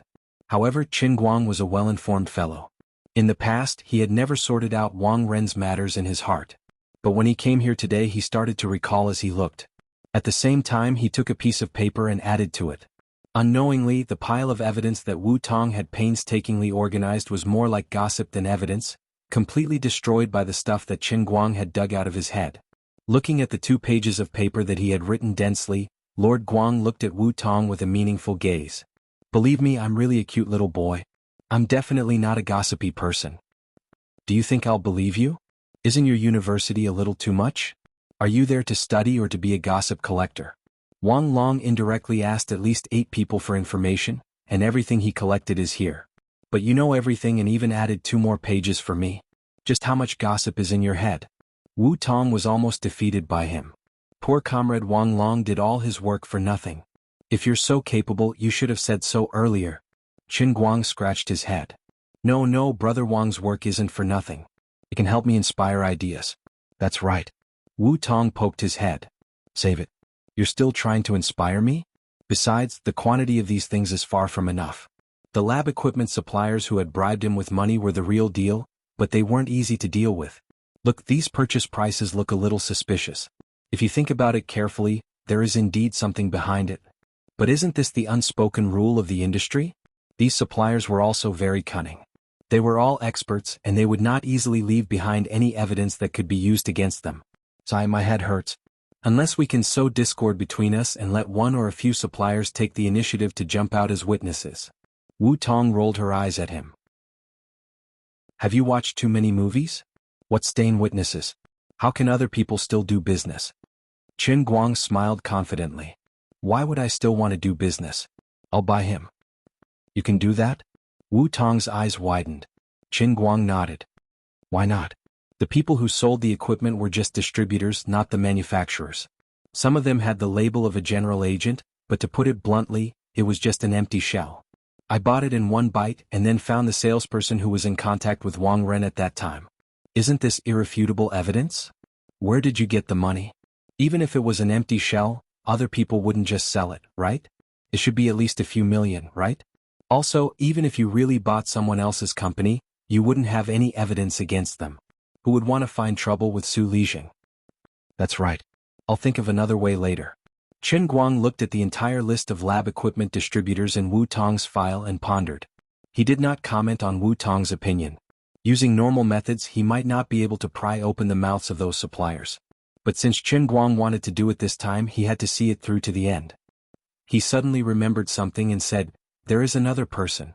Let's go to his house tonight to meet him. Maybe he can provide us with something useful. Oh, our school's deputy dean, Mr. Han. After all, Wu Tong was now the deputy bureau chief. She still had a meeting in the police station in the afternoon. Investigating Wang Ren was her private action. At the same time, she had to avoid other people in the police station. She could not rule out the possibility that someone in the Wenxing branch guessed some inside information and went to inform Su Lijing. After dinner, Wu Tong went back to the police station. Qin Guang went back to the school and walked in the direction of the graduate student dormitory. When he arrived, he happened to see Hua Ling bitterly moving things down from the dormitory building. Zhongyu was next to her, helping her carry another box. Why are you in such a hurry to move out of the school? Tell me if you want to move things. Is there no student who is willing to help? Qin Guang walked up quickly and snatched the box from Hua Ling's hands. He carried it on his back. Zhongyu spat. Stop talking. When we were eating in the cafeteria, the deputy dean of the graduate student faculty ran to our table and pointed at Hua Ling's nose. He told her that she must move out today. If she delayed any longer, the school security would come and kick her out. Others? The school has already posted the punishment notice under the dormitory building. Who would dare to get into trouble? Aren't you afraid? Hua Ling asked Zhongyu with a smile. She didn't seem to care at all.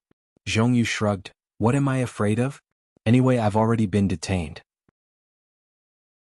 They can't just give me a punishment for helping you carry a box, right? That's hard to say. Hua Ling laughed. I'll be waiting for you. Zhongyu pouted. Actually, my family always said that it's useless for me to study. After I graduate, I should go to work. If I work, I can get married and make do with my life. Fortunately, I wasn't expelled. Otherwise, believe it or not, I would immediately find a job for you guys to see. Qin Guang, who was walking in front, laughed. Follow me to the parking lot. My car is over there. You two don't be anxious. The good show has to wait. Senior Hua Ling, don't be anxious either. After we get out, let's rent a house in the neighborhood over there. Maybe you'll have to move back in a few days.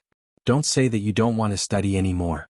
Both of you say that you don't care, but in fact you really want to do something with Teacher Zhuo, right? This photocatalyst thing is really magical. I've only been in contact with it for a few days, and I feel like my whole body is about to sink into it. Even in my dreams, I want to see something that can be made into something real to benefit the future generations. Yo, I still don't know that you have a car. Zhongyu teased. Qin Guang was proud, of course. There are some things I don't want to say in front of Luo Jin. Now that we're on the same side, I'll say it here. If I don't do my job well and Senior Hua Ling can't go back to school, I'll open a company and you can come to work here. The two girls covered their mouths and laughed. They thought that he was really funny. Seeing that the two of them didn't believe him, Qin Guang hid his words in his heart. He was waiting for the two of them to see his phaeton and worship him with sparkling eyes. Yo, not bad, young man. A Passat. It looks quite impressive. When they arrived at the parking lot, Zhongyu said happily, "Young man, you're quite rich." Looking at the Passat logo that he had deliberately asked the 4S shop to make, Qin Guang felt a faint pain in his balls. He said, "This is a Phaeton." "You're so funny." Hua Ling and Zhongyu said in unison. "It really is a Phaeton." Okay, it's a Phaeton, it's a Phaeton. "I'm really scared of you," Zhongyu said. Chapter 384. According to Hua Ling's original plan, she wanted to take the things to the train station and ship them back to the northeast. She had already told her family about it, and they were very open-minded about it. Even her father almost wanted to argue with Su Lijing. Hua Ling spent a lot of effort to suppress her father's anger. Anyway, if the east was dark, the west was bright. She would still be able to survive if she did not go to graduate school. However, under Qin Guang's insistence, Hua Ling changed her mind. She did not want to leave Wujing for the time being. She originally wanted to rent a house, but Zhuo Jingxi called and scolded Qin Guang before taking him to her house. Actually, it was not that Qin Guang did not think of this idea. It was just that he did not want to have another person in Zhuo Jingxi's house. As for why, he could not say. Hua Ling's little plan did not work out, and she had to help move 3 times. She was exhausted, so she stayed at Zhuo Jingxi's house for the time being. Before she left, Hua Ling quietly pulled Qin Guang to a corner. She hesitated for a moment and said softly, "Before Xiao Lu committed suicide, she sent me a text saying that she buried a metal box under a cherry tree behind her house. I asked her what was inside, but she did not tell me. She only told me to dig it up after I graduate if I still remember it." Qin Guang raised his eyebrows. "Really?" "Yes, only I know about it. I plan to dig it up in a few days." She would not do something so meaningless. Hua Ling's eyes were filled with determination.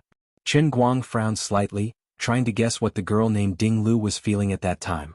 If what Hua Ling said was true, that she was drugged, she would definitely hate Wang Ren to the core. Then her boyfriend made a big deal out of the matter, and she was too embarrassed to face anyone in school. So she chose to leave school. However, she could not tell her family about this. Her family would definitely feel that she had gone to great lengths to provide for a university student, but she chose to quit school without saying a word. So when she returned home, she would be looked down upon. Later on, the news of what happened at school spread to her family. Perhaps it was a false rumor, but it turned out that she had behaved inappropriately at school and ended up being expelled. It was as if she had been abandoned by the entire world, so she chose to commit suicide. Before she died, who was the person she hated the most? Who did he want to take revenge on the most? Her boyfriend who didn't understand her and took the matter to the school forum? A family that placed all their hopes on a university student like her, only to end up with nothing? Of course not, it must be Wang Ren who pulled her into the abyss. However, she knew that there might not be many people in this world who could help her. She was a student, and Wang Ren was the dean of the discipline department of the academy. He was famous in the academy for being able to cover the sky with one hand and committing all sorts of evil deeds. Moreover, Su Lijing was there to protect him. Who could deal with him? Therefore, she locked her last hope of revenge in a box, buried it in the soil, and told her best friend, Hua Ling. However, she also understood Hua Ling's helplessness, so she only asked Hua Ling to dig it up after graduation if she still remembered it. Otherwise, she wouldn't have gone through so much trouble. The thing in the box would definitely drag Wang Ren to hell. Perhaps, Ding Lu only hoped that the net of heaven had long arms, and that she had planted a seed of hatred. In the future, there would always be someone with enough power to water this seed, make it sprout, and grow into a vengeful tree that would hang Wang Ren to death. Of course, even if there was irrefutable evidence with Wang Ren's background, it might not be able to bring him down. There were too many similar cases in the world. Truth often lost to power. However, it was different this time because there was Qin Guang. After understanding the reason, Qin Guang's eyes lit up. He had been worried that he couldn't find the conclusive evidence, but he didn't expect it to be in Hua Ling's hands. "Don't worry, wait for a few days.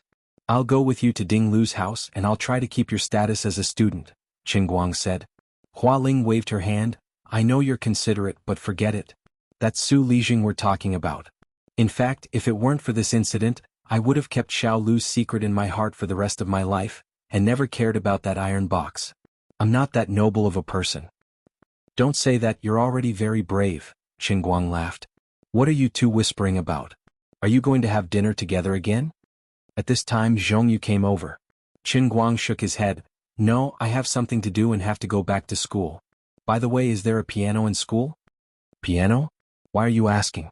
There's one in the performance hall of the Institute of Arts. If it was during school hours I could contact the students in the Institute of Arts, but it's summer break and the door is locked, Zhongyu said, puzzled. Qin Guang was happy. It would be even better if the door was locked. Let's go there tonight. Thinking about it carefully, he was really busy. He had to hurry up and record a video, and prepare to go back and write the evidence he had so far into a story. He also had to be busy collecting further evidence. In the past he had never done anything with such a clear purpose. Now that he had found a direction, Qin Guang felt that he was unbelievably fulfilled. It was as if he had become Don Quixote, riding a skinny donkey, waving the lance in his hand, ready to crash into the mountain that was Su Lijing. Hua Ling and Zhongyu stayed at Zhuo Jingxi's house for dinner. The three girls looked like they had a lot to talk about, so Qin Guang did not interfere. When he returned to the dormitory he first opened Weibo. Half a day had passed, and the number of comments on the racing video had exceeded 150,000. The number of shares had reached 300,000, and the number of fans was close to 2 million. Qin Guang looked at the screen and laughed. He thought to himself, with how popular my Weibo is now, if I want to criticize someone, I'm afraid anyone would have a hard time, right? Then he searched for Su Lijing's life on the search engine. After reading it he could not help but feel a little depressed. The information that could be found on the internet was, of course, all praises. Back then Su Lijing had returned to the country with an extremely dazzling halo. From the 1980s until now, he had been active in the country's economic field. Not only did he have a lot of works, but he had also spoken at many important meetings at many critical moments. He had indeed done some practical things for the country and the people. Even during several financial crises, Su Lijing also participated in the expert group, racking his brains to come up with strategies for the leaders at that time. The policies that were introduced one after another helped the country to remain independent in the turbulent international economic environment at that time and maintain rapid economic growth for many years. Their expert group was the predecessor of the central think tank. Until now, Su Lijing was still a core member of it. This was information that Qin Guang dug out from Wu Tong. From this perspective, Su Lijing, who had given up the generous treatment abroad and devoted himself to the construction of the country, was simply a perfect scholar. Not to say that he was comparable to the 2 bombs and 1 star, but from an economic point of view, his wisdom alone was enough to rival hundreds of billions of companies. But no one is perfect. Qin Guang's face was gloomy. He felt vaguely sad to be enemies with such a person. It was not because he was afraid but because he felt sorry for Su Lijing from the bottom of his heart. Perhaps Su Lijing felt that he was a person who had contributed to the country. Allowing a small figure to act like a tyrant in a small area of the school was far less damage to the country than his own contributions, so it was not a big deal. From a big point of view that was indeed the case. But when the matter was narrowed down to Ding Lu alone, Su Lijing became Satan standing behind the devil. Everyone had their own definition of justice in their heart. Their starting point and foothold might be different. But this time Qin Guang decided to stick to his justice. You may hate me, but someone has to remove the thorn that is Wang Ren from your body. I'll do it. Chapter 385. Just as he was about to go out and meet Wu Tong, Qin Guang unexpectedly received a call from the form teacher. In Gokyo University, the form teacher and the counselor were 2 different systems. The form teacher was usually in charge of a class, mainly in charge of learning, but there was nothing much to manage. The number of times Qin Guang had seen the form teacher during his 3 years in university could be counted on one hand. The counselor was in charge of several classes at the same time, mainly in charge of the daily life and discipline of each class, as well as the distribution of scholarships. At the same time, the school policies were conveyed to each class. The teachers and students often interacted with each other. Now that Zhuo Jingxi had been removed as a counselor, the form teacher that he had not seen for a long time finally appeared. The form teacher first asked where Qin Guang was, and when he heard that he was still in school, he said that he would come to find him immediately. After hanging up, Qin Guang did not need to think to know the purpose of his visit. Not long after, the mysterious form teacher, Teacher Zhou, ran over with a head full of sweat. When she saw Qin Guang, she said to his face, "What's wrong with you? You beat Director Wang up like that." Qin Guang did not get up from his chair. He took a sip of tea and said, "Teacher Zhou, did you come here just to scold me?" "I know. I've been scolded by you. That's enough." Teacher Zhou did not expect this kind of attitude from him. She was stunned at first, then said angrily, "How can you still act like nothing happened? What else can I do? So scared that I can't eat or sleep? How can you not know what kind of person Wang Ren is? So what if I beat him up? Chen Guang looked at this person calmly, thinking that he was particularly funny. Teacher Zhou slammed the table. You really have no remorse at all? Why should I have remorse? You shouldn't have hit me? I don't want to repeat the cause and effect of the matter with you, because it's meaningless. All right, Teacher Zhou, you've already been here and I've received your intention. You can leave. This is your job and I understand. But I don't want to waste my saliva on you. I'm very busy. Qin Guang asked him to leave. You're chasing me away? Miss Zhou had heard of a rather arrogant boy in her class before. She also knew that he was the one who forced Wang Ren to leave the Jinhuan Academy, but she did not expect him to be so difficult to deal with. I'm not chasing you away. It's just that even if you keep talking to me for 7 to 8 hours, it'll be useless. Teacher Zhou choked on his breath. Instead, she was shocked by his stubbornness. Her tone softened again. Qingguang, listen to me. Don't think that I was ordered by someone to scold you. I'm doing this for your own good. Now that things have already happened and Director Wang is magnanimous enough to not pursue the matter further, the Academy's leaders hope that you can at least go and apologize. This can be considered as making peace. Do you think that's okay? So that was how it was. Presumably, the matter had already been spread to the ears of Principal Tong and the others. Although Su Lijing didn't say anything, it was impossible for him to have no grudges in his heart. The leaders of the Jianhuan Academy had no way of knowing what was on a higher level. They could only speculate about Su Lijing's thoughts from their own point of view.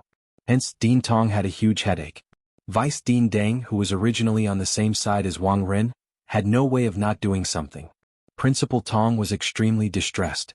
He vaguely guessed that perhaps Wu Shan and the vice principal had reached a compromise. In his own opinion, he didn't want to get involved in this matter. However, if he didn't do anything, Su Lijing might think that he was deliberately being perfunctory.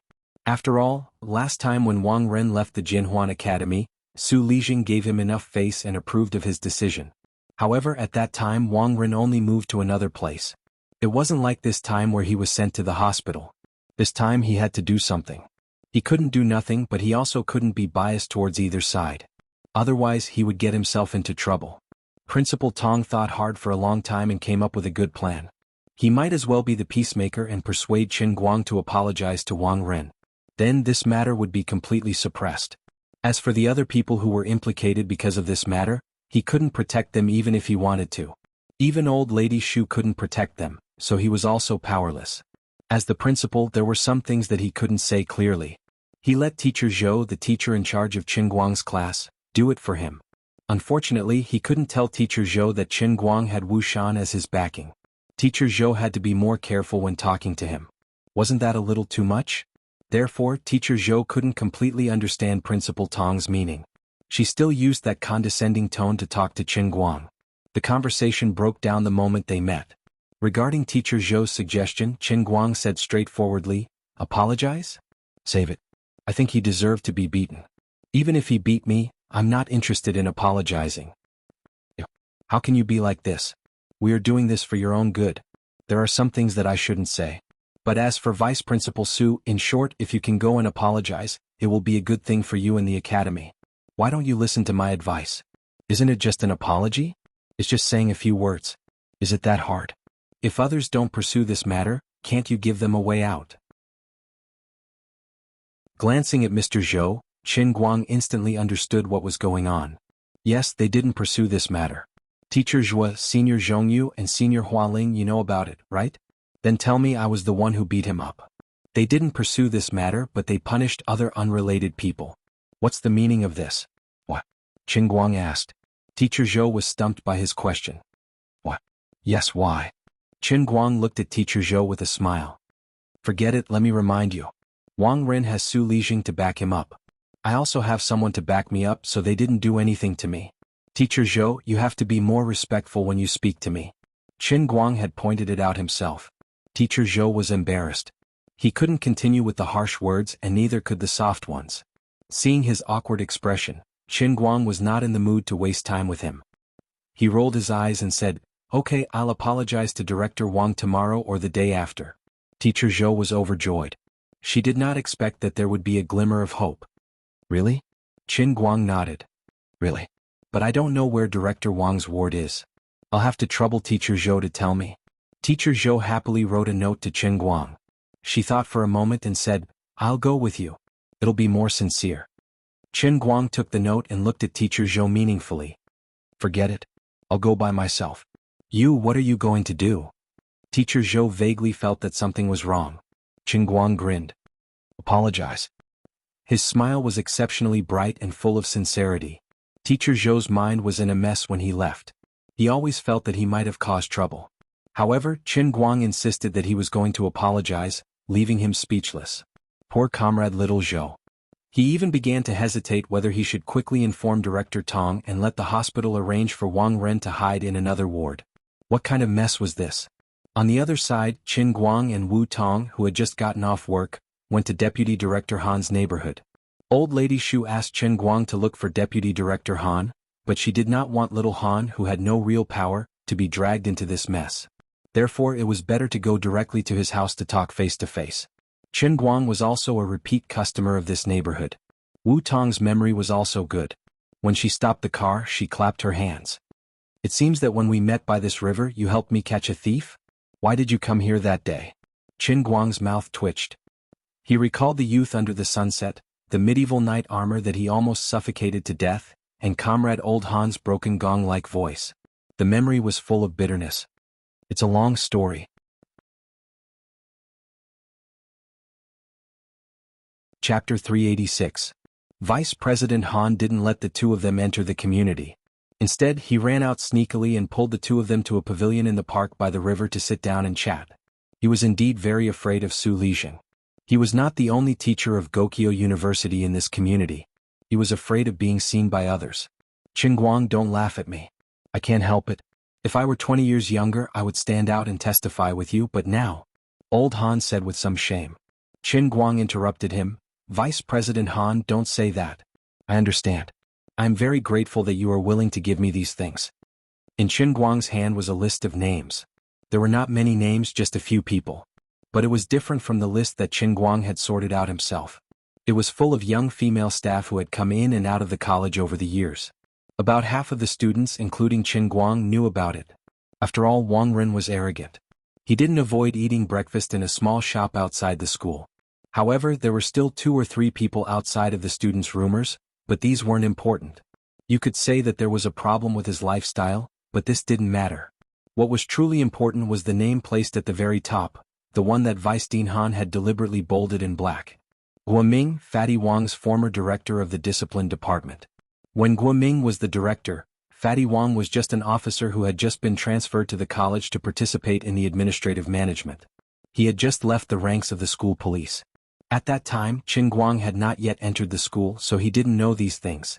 But in the information provided by Vice President Han, it was written that the former director named Guoming had good working ability and was a much more upright person. He worked steadily for 10 years without any mistakes. But less than half a year after Wang Ren came, he resigned. It wasn't a promotion, nor was it a flat transfer. This upright and methodical director chose to resign from the school without hesitation. There must be a reason behind this. When Guoming packed up his things and left the academy, no one dared to see him off. Only Old Han secretly came to find him afterward and drank a table of wine with him. Only then did he know the reason. Guoming was forced to leave by Wang Renxing. Fatty Wang didn't use any extraordinary means. He just waved his hand and summoned his scoundrels from when he was in the underworld to stop Guoming from time to time. Every time he saw Guoming he would beat him up, but he didn't beat him until he was crippled. He just kept disgusting him. Guoming had been holding on until one day, when his daughter was escorted home by Wang Ren's fair-weather friends after school. The poor former director broke down. This kind of thing was ridiculous. How could such a lowly method be used in a workplace struggle? Guoming had also complained to the leaders of the school more than once, but no one cared about his opinion. They only said that he might have offended some students at work, and he'd better take the initiative to find a way to resolve the relationship. Everyone knew that Wang Ren couldn't get away with these things, but no one could stand up to help Guoming. Fatty Wang used this kind of lowly, stupid, and dirty means to force Guoming out of the school, who originally planned to show his strength in the school, and naturally sat in the position of director. In the information given by Deputy Director Han, Guoming's experience was clearly described in a few words. After reading it, Wu Tong slapped the table in the pavilion. Guoming is too weak. Didn't he know to call the police? Deputy Director Han glanced at her again. Director Wu, it's easy for you to say, but how do you know that he didn't call the police? Wu Tong suddenly became speechless. She really didn't want to agree with old Han's words, but she also knew that he didn't need to talk nonsense about this kind of thing. Not only did he call the police, but he also has 2 surveillance videos in his hands. One was at the school gate. At that time, Wang Ren was still a security guard. He led 7 or 8 people to beat a boy into a vegetative state. The other was at the school hospital. The seriously injured student was sent to the school hospital for emergency treatment. Wang Ren followed the nurse who was giving the student an 4 drip, and insulted her. As old Han spoke, he began to beat his chest and stamped his feet. When Guoming told me this, it really hurt like a knife was cutting into my heart. Now that I think about it, I also feel ashamed. I knew that this kind of dirty thing happened around me, but I couldn't do anything about it. I turned a blind eye to it. I've let down my teacher for 10 years. I don't have the face to face the 10,000 books that I've read. Chen Guang and Wu Tong silently looked at old Han for a long time. They thought to themselves, another poor person who hid something in his heart and was almost forced to break down. But what can we do? I saw that video with my own eyes. Guoming sent it to the Commission for Discipline Inspection, the police station and the procuratorate, but all of them disappeared without a trace. In this vast China, who can touch Su Lijing's son? Actually, I also wanted to be like Guoming. Seeing that things weren't going well, I would just hide away. But teacher Shu wouldn't let me leave. She said that the current elder Tong was obsessed with administration and had no heart for learning. Vice Principal Deng was even more of a sucker for the rich and only cared about singing praises for the good and helping Wang Ren do evil. If I leave too, there'll be no one to support someone like Xiao Zhuo who sincerely wants to learn. This place of learning will really become that bastard Wang Ren's den of lust. As old Han spoke, he desperately pounded his head with his fists. Just like that, he seemed to have aged more than 10 years. After waiting for a long time, Guoming arrived. Today he was already in his 40s. His face looked oily, and he no longer had the dispirited and depressed look he had when he left school. After he left school, he found a second spring in his career. He found a job at a listed company. Now that a few years had passed, he was already that company's administrative department manager and the head of human resources management. Before coming here, old Han had already told him what happened today. He seemed to be very busy. He sat down and went straight to the point. You guys want to collect evidence to accuse Wang Ren? Qin Guang nodded. Wu Tong also nodded. I'm Wenxing Town's Deputy Chief Wu Tong. We are indeed collecting evidence of Wang Ren's crimes. Guoming looked at the 2 of them with a scrutinizing gaze, then turned to look at old Han. To be honest, the 2 of you are too young for me to trust. Many years ago I did this myself. Of course, my ending was quite miserable. Luckily, I had a good classmate who helped me out. Now I'm living quite well. With just the 2 of you, I really don't think you can do anything. Wu Tong gritted his teeth. Mr. Gua, I'm really determined this time. Guoming suddenly laughed. Thank you for your determination. The world is lacking people like you. But what's the use? My life is very stable now. I really don't want to change anything. Furthermore, although I do have a lot of evidence on Wang Ren, if I want this evidence to be really convincing, I have to stand up and accuse him. And those 2 victims, the student is already dead, and the nurse already has a stable family. Think about it, it's been so many years. If I stand up again, it means that I'll be in Su Lijing's sights again. My life, my family will be destroyed. Needless to say, that nurse's husband doesn't know that she was once humiliated. What reason did you use to convince her to stand up and accuse Wang Ren? Young man, this world is cruel. You guys are taking it for granted. Forgive me for not being able to keep you company. Guoming's words were very hurtful and full of despair. Chapter 387. Are you afraid? Are you backing down? Wu Tong asked anxiously. Guoming shook his head. I just don't want to do something pointless. At this moment, old Han, who had been silent all this while, said faintly, This Chief Wu's father is Wu Shan. Guoming, who was speaking with confidence and composure, suddenly paused. When he looked at Wu Tong again, the look in his eyes was completely different from before. Really? He turned his head to look at old Han. Old Han nodded heavily. Really? Qin Guang and Wu Tong stared at Guoming. No matter what he said next, the 2 of them understood his decision. Guoming wasn't spouting nonsense. He had left the school for 10 years. After his life was ruined by Wang Ren once, he regained control of his life. Everyone knew how protective Su Lijing was. No matter if the accusation was successful or not, Guoming was just an ant in front of Su Lijing that could be easily crushed to death. It really took a lot of courage for him to make such a decision now. Guoming stared at Wu Tong as if he hated her. Why did she put the opportunity in front of him again after 10 years, making him face such a painful and difficult decision? But Guoming seemed to be thanking her. She let him know that there were still people in this world who were willing to stand up for justice. He even thought that Wu Tong's motive might not be that simple. Her actions might represent Wu Shan's instructions. Maybe this action wasn't just targeted at Wang Ren, but a drastic measure against Su Lijing. That was even better. The only thing that could bring down a person like Su Lijing was definitely not the law, but a higher level of competition. On a summer night by the river, a breeze blew through the willows. The air was filled with a damp, rotten smell. Crickets were chirping tirelessly not far away. The 4 people in the pavilion were silent. Finally, Guoming slammed the stone table and broke the silence. Let's do it. Let's send Wang Ren to hell together. Let Su Lijing know what retribution is. Qin Guang, Wu Tong and Old Han laughed together. Old Han also threw the teapot in his hand. This old man will also do it with you. If there's a day when I testify in court, I'll go with you. The putrid smell seemed to vanish with Guoming's heavy slap. Not for fame, not for profit. Another comrade, with indomitable courage, stepped onto Qin Guang's warship. After all, there were still good people in this world. After the 2 parted ways with Old Han and Guoming, Qin Guang looked at Wu Tong, who was jumping around happily, and hesitated. Of course, he knew that what he was about to do was not what Wu Shan wanted to see. What Wu Shan wanted was balance, an exchange of interests, not a life-and-death struggle like he was currently doing. He also knew that the real reason Guoming and Old Han were interested in Wu Tong. They all thought that Wu Shan had instructed them to do what they did, but that was not the case. However, if they didn't use this method, the 2 of them might not be able to make up their minds. Qin Guang could only think in his heart, Vice Dean Han was a scholar, and Mr. Guo was a good administrator.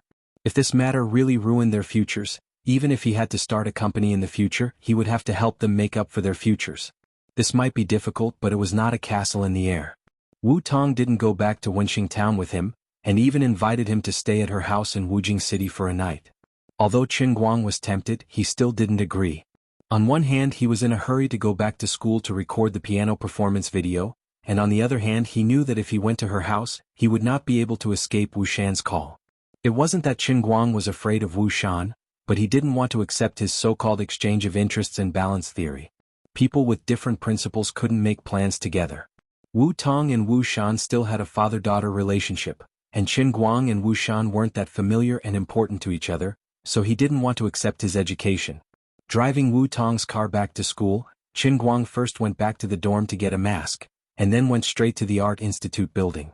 It was already past 10 at night, and there weren't many people in the school during the summer holidays. The huge campus was quiet and serene. Qin Guang turned into a black shadow, and climbed up the outer wall of the Art Institute building. Thanks to the experience of climbing the mast countless times in the Sea of Transient, he quickly climbed up the outer wall of the Art Institute building. After struggling for about 10 minutes, he finally entered the performance hall. 2 campus police officers were patrolling the school, and as they walked, they could vaguely hear the sound of a piano playing. "What's that sound?" one of the campus police officers asked his partner. The other turned his head to look in the direction of the Art Institute building, and couldn't help but feel creeped out by the cold wind. "Is someone playing the piano over there? Let's go take a look?" "No. It's the middle of the night. How could someone be playing the piano in there? It's not a person? F***ck. Can you not say it out loud?" The satisfied Qin Guang didn't know that the 2 poor brothers outside were scared out of their wits. Back in the dorm, he turned on his computer and blurred out the parts that might expose him to be in the performance hall of the Art Institute building of Gokyo University, and then uploaded the video. As per international practice, he scrolled through Weibo, and before he knew it, the number of his fans had completely broken through 2 million, reaching as high as 2.6 million. Weibo had already invited him more than once to activate his V-verification and self-media verification. Qin Guang was tempted, but he still knelt down to the real name verification. His heart ached when he couldn't earn money. On the other hand, Wu Tong suddenly came home and Wu Shan was overjoyed. He personally cooked a bowl of dumplings for her as a midnight snack, and watched Wu Tong eat happily. "Why did you suddenly come back today? What were you busy with?" Wu Shan asked. Wu Tong waved her hand. "Nothing much. I was singing a song with a few friends. What? Are you unhappy that I'm back? Wu Shan did not suspect anything. How can I do that? I'm more than happy about it. Why don't I transfer you to the city after some time? You can stay at home every day. I'm always alone at home and I don't have anyone to talk to when I come home at night. Wu Tong rolled her eyes. How can that be? You are the head of the department. Many people are lining up to treat you to a meal. It's not like you don't know that I never attend those events. My identity is sensitive, and I can't let others gossip about me. Wu Shan said. That's right. Comrade Wu Shan, you are famous for being selfless, and willing to sacrifice your family for the greater good. Wu Tong felt that he was trying to tell her something again. She waved her hand impatiently, finished the dumplings and went back to her room to sleep. After Wu Tong entered her room, Wu Shan frowned. He could tell that Wu Tong was hiding something from him, but he didn't dare to interrogate his daughter. Just when he was trying to figure out what Wu Tong was hiding, his phone suddenly rang. It was a call from Qin Guang. Chapter 388. Qin Guang held the mouse in one hand and refreshed Weibo continuously. He held his phone in the other hand and waited for the call to be connected. Wu Shan quickly got up and glanced at Wu Tong's closed bedroom before returning to his room. Little Qin, what's up? The change in the way he addressed Wu Tong could be seen. On the other end, Qin Guang grinned and did not mind. Uncle Wu, I'm sorry to call you so late. But there's one thing I think I should talk to you about in advance. Wu Shan's heart skipped a beat and he instantly understood. It seems like what I said to you before was for nothing. Qin Guang chuckled. It's not for nothing. Uncle Wu, your life philosophy is certainly correct from the perspective of a person's future. Just tell me what's next. You're keeping me in suspense. Even Wu Shan felt that it was weird. He had only met Qin Guang twice and they didn't even exchange 10 words. But when he spoke to Qin Guang over the phone, he would subconsciously treat Qin Guang as a junior. Even though he had made it clear that he was not an obedient junior, Wu Shan was not particularly angry. Although this kid had saved Wu Tong's life, Wu Shan did not want to admit that the longer he got involved in the system, the more he envied Qin Guang's carefree personality. Whether it was helping him deal with the small fry Wang Rin last time, or indirectly dragging him to the opposite side of Su Lijing this time, although Wu Shan was a little troubled, he really did not want to blame him. Is there some kind of magic in this kid? My daughter likes him and I don't hate him. Wu Shan, who had never been superstitious, became superstitious. Alright, I'll go to Wang Ren's ward tomorrow or the day after. No matter what, I have to make Su Lijing change his mind. I can't let my teacher and classmates be implicated by me. Qin Guang took a deep breath and said. You know that Su Li didn't pursue this matter because of me. If you do this, it will make things very difficult for me. Wu Shan's voice sounded very calm. On the other end of the phone, Qin Guang grunted, That's why I'm communicating with you in advance tonight, Uncle Wu. If you think it's necessary, you can make it clear to Su Lijing in advance and draw a clear line between us. I don't really understand things at your level. But you know, I don't want to make things difficult for you. Even if I'm the one being expelled, don't touch my teacher and other students. It seems that no matter what I say, I won't be able to change your mind. I'm a little curious. What do you have to make Su Lijing yield? Wu Shan asked curiously. I'm not afraid of you laughing at me, but public opinion. Public opinion? This is indeed a good thing, but it's not something ordinary people can control. I'm afraid it won't have any effect on him. Wu Shan began to guide Qin Guang. Uncle Wu, you don't have to worry about that. Anyway, I'll give it a try first. If it doesn't work, I'll think of something else. Since you've made up your mind and I can't persuade you, I'll wish you success in advance. However, you're still young. Listen to me, don't go to extremes.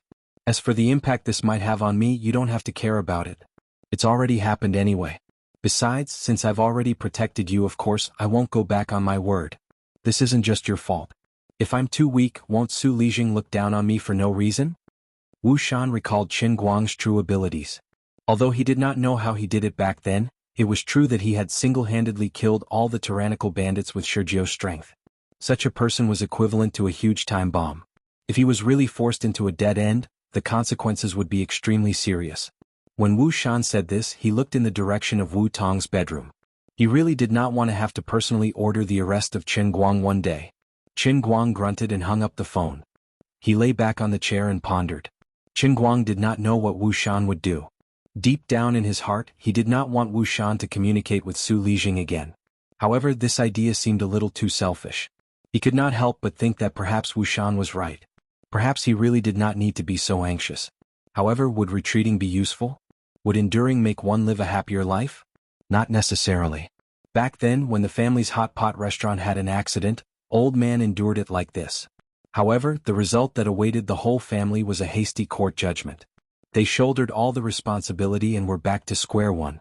Now, they had to bear millions of compensation debts. Even if it was willful, this time, I must do it according to the truest thoughts in the depths of my heart. Whether I'm naive, ignorant, or crazy, it doesn't matter. Endure for a moment, take a step back, and the world will be clear?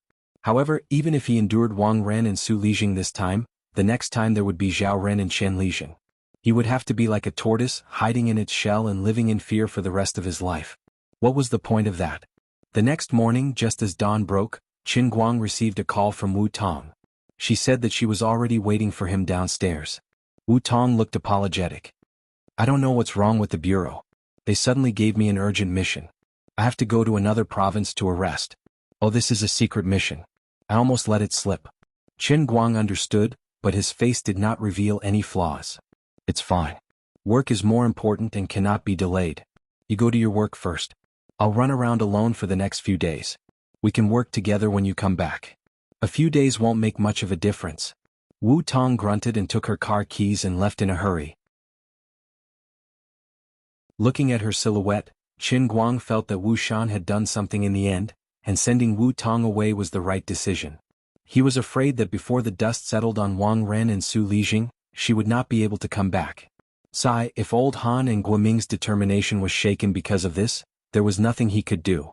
Of course, Qin Guang had already expected this. It could even be said that he had deliberately sent Wu Tong away. When he realized that Wu Shan didn't support him, he made up his mind.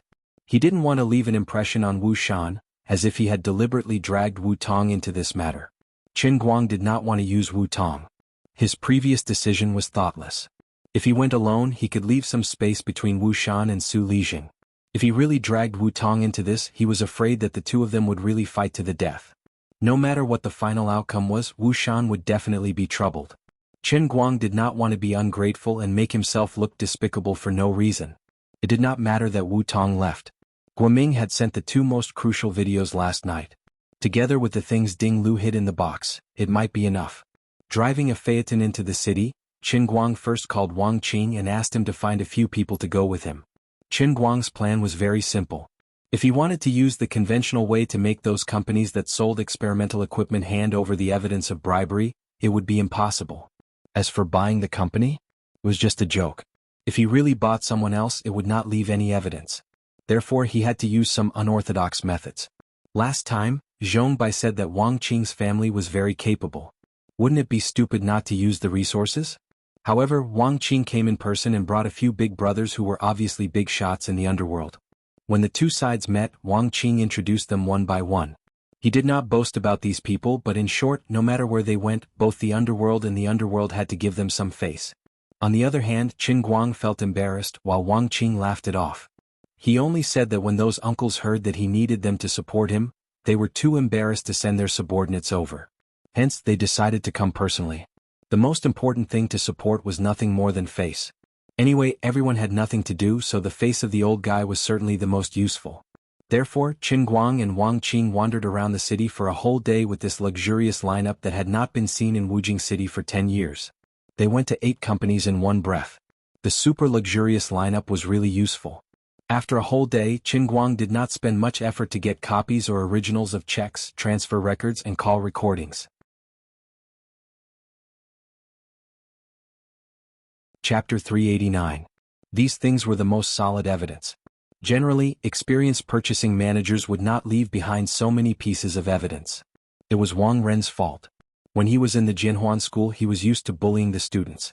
When he came to the School of Chemical Engineering, he was still the same.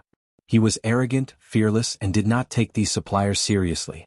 He did not pay attention to any techniques, and as a result, these people secretly left a lot of evidence. Now they all fell into the hands of Qin Guang. After a busy day, Qin Guang did not return to school. Instead, he drove directly to the entrance of the Dechuan Province Hospital where Wang Ren was staying and found a hotel to stay. Tomorrow it was time to apologize. Before going to bed, Qin Guang first organized the information he collected during this time and wrote a long article on the hotel computer. This long article didn't have any special content. It was just a combination of the gossip Wu Tong had asked Wang Long to gather, the rumors in his head, and the stories of the 8 equipment buyers. As for the stories between the former faculty and staff that Elder Han told him, he did not plan to write it for the time being. These things had to be left as a bombshell later. After carefully examining his carefully crafted long article with satisfaction, Qin Guang was quite proud of himself. Sure enough, he had the potential to become an internet celebrity. Even if he did not post a video, as long as he deliberately wrote, he could become a good jokester.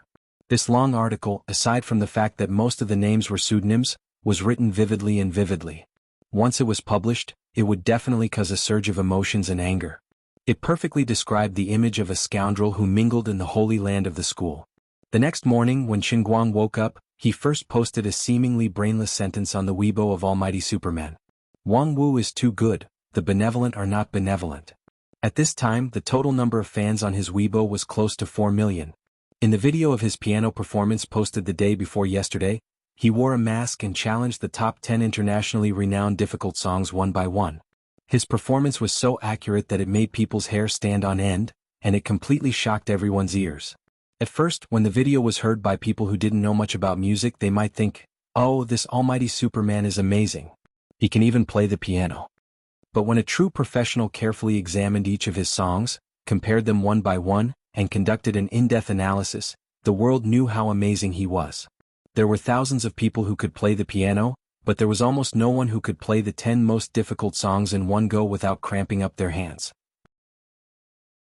Not only did he not cramp, he even maintained the precision of a player from beginning to end. There had never been such a person in history. If it wasn't for the fact that Qin Guang took out the pencil and sharpener that he had been hiding in his pocket and performed the magic skill of sharpening a rose in an instant to verify his identity, no one would believe that the person wearing the mask was the same person. At this time, people finally understood the meaning of the ID Almighty Superman. After all this time, he had not added any accounts or accepted any advertisements. He had only been posting videos or acting cute from time to time. His purpose of becoming an internet celebrity was to let others know that he was here to show off. He wanted to tell them that no matter what he did, he was the best. No wonder he was called Almighty Superman. Brother, you are so honest. Although he looked really thick-skinned, he really couldn't refute it until now. Other than that, Qin Guang also received an unexpected surprise. He didn't know who had reposted his first pencil sharpening video on YouTube. It was definitely an illegal reposting, and he didn't get a single cent in copyright fees. But that video had also achieved an amazing influence on YouTube and must die. Foreign netizens exclaimed that this person had the mysterious power from the East. He didn't get any money, but he did get some fame. Just as Qin Guang was making fun of Wang Wu Taixing, there was a thump in the heavenly Holy Grail. A pencil more than 100 feet tall suddenly emerged from the sea of clouds, and then rose from the ground with the momentum of stabbing the sky. The second world in a cup was completed. It was the most useless world of pencil sharpening. The same video was blooming both at home and abroad. The fact that he was the best person on this planet at sharpening pencils had been recognized by the vast majority of people who knew about this. Naturally, it was completed. As the divine pencil statue rose from the sea of clouds, strands of power of faith gathered from the distant void. Qin Guang stood by the window of the hotel with a cup in his hand. He gently took a sip of the fresh and spicy Longjing tea. He faced the morning sun and was blown by the morning breeze. His style soared into the sky. He looked at the flickering power of faith and was full of smugness. Today, brother has become a little stronger. Brother's painstaking efforts were not in vain. Although I can't earn a single cent from this online celebrity, it's worth it just for the sake of easily erecting a divine statue.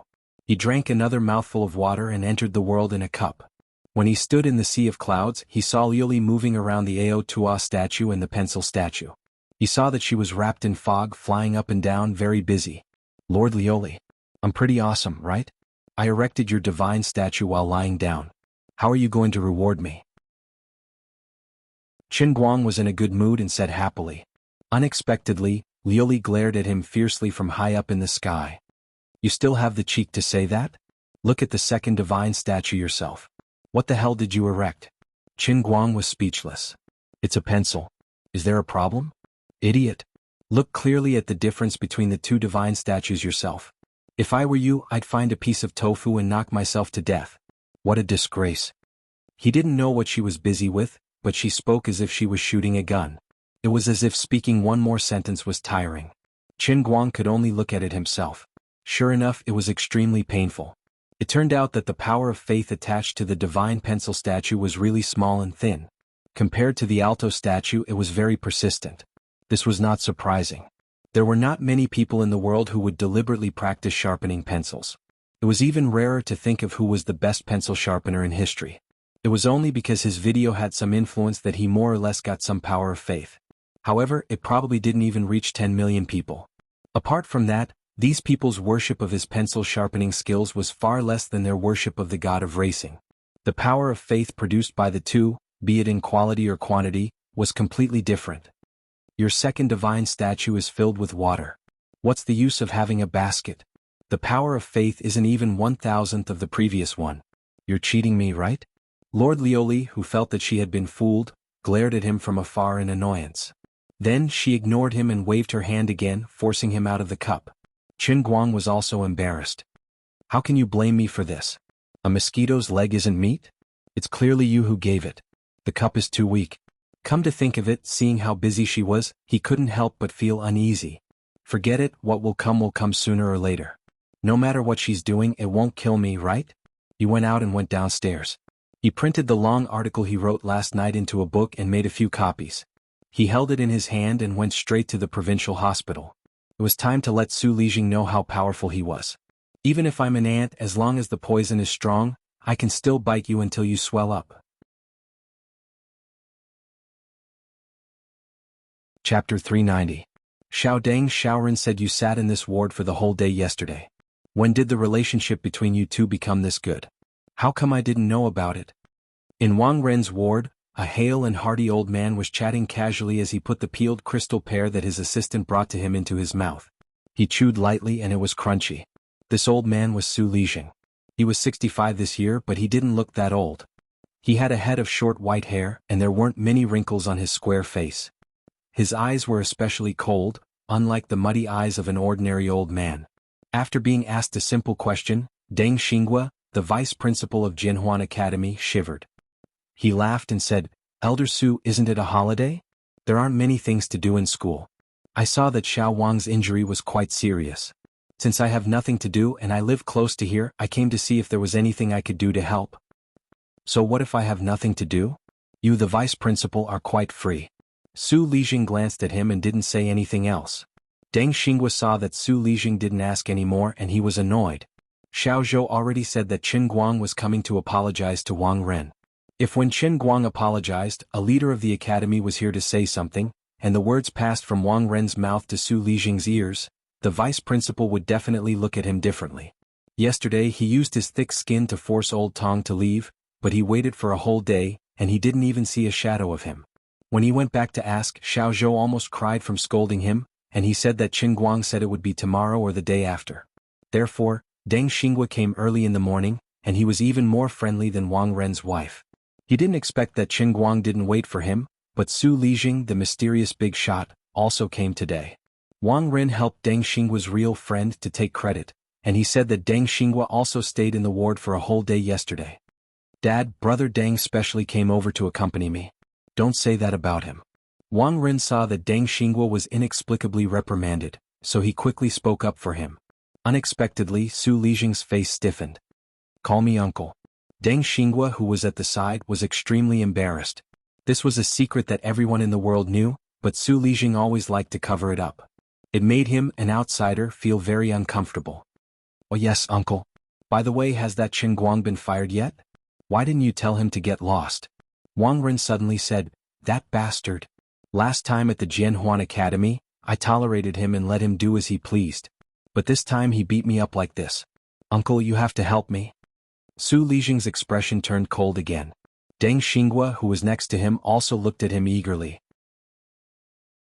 In fact, as long as he said the word, even if it was summer vacation, Deng Xinghua would definitely be the first to jump out and kick Qin Guang out of the school. Make decisions? I've already made a decision for you. Didn't you promise me when I asked you to go to the Institute of Chemical Engineering? Look at what you've done. If you want young girls, don't the Dechuan Academy of Fine Arts and the Music Institute have them? Isn't it better to be younger and prettier? Is your brain filled with shit? Why do you have to cause trouble for me in school? Su Lijing was furious and slammed the table. He was also angry. 2 days ago, Wang Ren had beaten up a student and sent him to the hospital. He hadn't even arrived at the hospital to see the situation, but Wu Shan had already called him. Just like what Wu Shan said, it was not easy to make Su Lijing give in on this matter. But in the end, Su Lijing gave Wu Shan face. In the end, he found out that Wang Ren was beaten up to the point that his face was almost disfigured. It took him a lot of effort to suppress the anger in his heart, but Wang Ren brought it up again in front of Deng Xinghua, an outsider. Wang Ren was inexplicably scolded. In his impression, this uncle of his was not like this before. He clearly told him to let Qingguang go for the time being and start with other people first. Today he wanted to take advantage of Deng Xinghua's presence to settle the matter in one go. Why did he get angry? Elder Su, please don't be angry.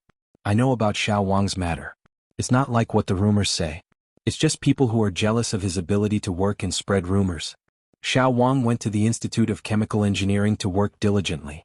He is strict with the management of the equipment and is definitely not like what the rumors say. I've seen Qingguang's student before. He has a violent temper and has a criminal record of beating people in school. It's not an exaggeration to say that he is notorious. It must be Xiao Wang who asked them to strictly follow the procedures when they wanted to borrow the equipment. This made Qingguang feel that he had lost face. Everyone saw what happened that day. It was that northeastern girl called Hua Ling who started the fight. After Qingguang came, Xiao Wang didn't even say a few words before he was beaten up and laid down here. Elder Su, you can't blame Xiao Wang wrongly. Deng Xinghua saw Su Lijing was angry, so he braced himself and stood up to help Wang Ren.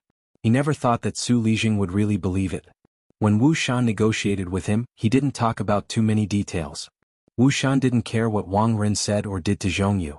He only wanted to discuss the conditions with Su Lijing. He will protect Qingguang. So, Su Lijing actually didn't know the cause and effect of the matter. A few days ago, when Wang Ren was admitted to the hospital, he came to see him and made some arrangements. Today was the first time he talked about this matter. Su Lijing replied, "That's true.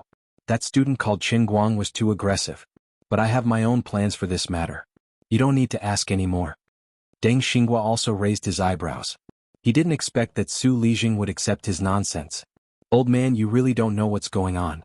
I was just pretending to be kind. Why did you believe me?" Even though Deng Xinghua had always been thick-skinned, he still felt his face turn red. It was no wonder. Not many people would dare to talk bad about Wang Ren in front of Su Lijing. Don't think that Su Lijing didn't just scold Wang Ren in front of him. In the past, when did this prince of the opposite sex get into trouble? Didn't this old man order someone to clean up after him? After all, he was his own flesh and blood, his only son. Even if his bones were broken, his tendons were still connected. "That's right. Uncle, look at my nose. I don't even know if it will grow back." Wang Ren pointed at his nose and said, "I can't take this lying down. All right, I have my own arrangements. After you leave the hospital, don't go back to school. I will arrange another job for you. Xiao Deng, come out for a while. I have some things to ask you about the school." Su Lijing stood up. Deng Xinghua followed him out with his head drooping. Su Lijing turned around and looked at him coldly. He took a deep breath and said, "Xiao Deng, I understand your work ability. When I arranged for Xiao Ren to go to the building loop school, I hoped that you would bring him to the right path. You have disappointed me." "Well, not only did I fail to flatter him, I even became the emperor's slanderous villain." Deng Xinghua felt wronged and helpless at the same time. What kind of person is Wang Ren? It's not like he became like this after coming to the building loop school. How can you blame me for this? It's you who spoiled him too much. That's why he became so lawless. Even I, the vice dean, have to follow behind him and flatter him. If I had a choice, I would also want to be a righteous person, okay? Even if his heart was about to vomit blood, Deng Xinghua didn't dare to refute. He could only nod and bow. "It's my fault. I will have a good talk with Xiao Wang in the future." At this moment, Vice Dean Deng suddenly saw a figure behind Su Lijing. His eyes suddenly lit up. The person who apologized had finally come. "Qingguang, you finally came," Deng Xinghua said loudly with joy. Su Lijing turned around and saw Qingguang standing behind him. Qingguang also raised his eyes to look at the old man before him. Even without Vice Principal Deng's introduction, he could tell that this old man was the Vice Principal of the Su University, who had brought Wang Ren into the school's tumor. "You are Qingguang?" Su Lijing frowned and looked down at Qingguang. He suppressed his anger. These days he had heard this student's name many times. He really didn't expect that he would dare to appear in front of him. Even if Wu Shan is willing to speak up for you, you are still a junior. You are too arrogant. Chen Guang didn't care about Su Lijing's scrutinizing gaze. He copied him and looked at the vice dean with a scrutinizing gaze. From this person, Chen Guang felt a pressure that he hadn't felt for a long time. It was even more oppressive than when Wu Shan came and went in a hurry. Immersed in learning all year round and holding power, Su Lijing had the aura of a person in a high position. He didn't need to say too much. A simple expression, a frown, and a focused gaze could make Xiao Xiaoxin feel fear. However, no matter how high your position is or how many things you have done, the Su Lijing I know is only Wang Ren's backing. That's all. He suddenly grinned. You are Vice Dean Su? I have long heard of your name. Today you really live up to your reputation. Su Lijing frowned even more. Obviously, he didn't hear a trace of respect or fear from Chen Guang's tone. This was completely different from his impression of a student. The vice dean of a university was a completely different concept from the principal of a junior high school. Moreover, this was Gokyo University, one of the top 10 universities in the country. The older one grew, the more they understood the power of power. Didn't Wu Shan teach him how to be a proper person? Did he really think that I, Su Lijing, was a pushover that could be easily bullied? Didn't your parents teach you to respect your teachers? Su Lijing's face turned cold as he spoke again. Chen Guang smiled again. They did. I understand that it is natural to respect one's teachers, but they also taught me that some teachers don't need to be respectful. Although Su Lijing was an elder, his impression of Chen Guang was extremely bad before they met. Now he had only said one sentence and he was already talking in such a tone that he even brought up Chen Guang's parents. Who the hell would be polite to him? Su Lijing was instantly enraged. Deng Xinghua saw that the situation wasn't looking good, so he quickly came over and patted Chen Guang's back, trying to push his head down. Elder Su, you misunderstood. The day before yesterday, Chen Guang told his form teacher, Teacher Zhou, that he felt guilty for hurting little Wang, so he specially came over to apologize.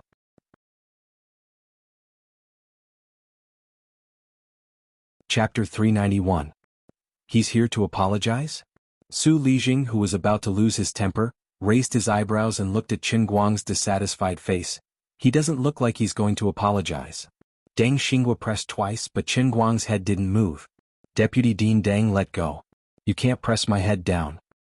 What are you here for? Su Lijing gradually became vigilant. He made a slight gesture behind his back, and the two men in black who had been standing at the door gradually moved forward. These two men had the aura of a soldier. As a member of the central think tank, Su Lijing was indeed equipped with military bodyguards. He knew that this young man had a bad temper and was very good at fighting. Su Lijing was an old man, of course he couldn't compete with the young man in physical strength. No matter how much power he had, he could still be knocked down with one punch. Seeing this, how could Chen Guang not understand what Su Lijing was thinking? Didn't Deputy Dean Deng say that I'm here to apologize? Facing the two approaching military bodyguards, Chen Guang's expression didn't change. Su Lijing hesitated again. He thought maybe this kid was warned by Wu Shan. Although I let him go this time, he still wants to ease the relationship? Therefore, his current unconvinced appearance was only due to his unwillingness to accept it. No wonder, no matter how rebellious a brat was, he would still have to listen to the words of an adult, right? Thinking of this, Su Lijing's old face showed a slight smile. Really? Well, I've received your apology. You can go now. Chen Guang shook his head. I hit Wang Ren. If I want to apologize, of course I have to apologize in front of him. Deputy Dean Su, how can you accept it on his behalf?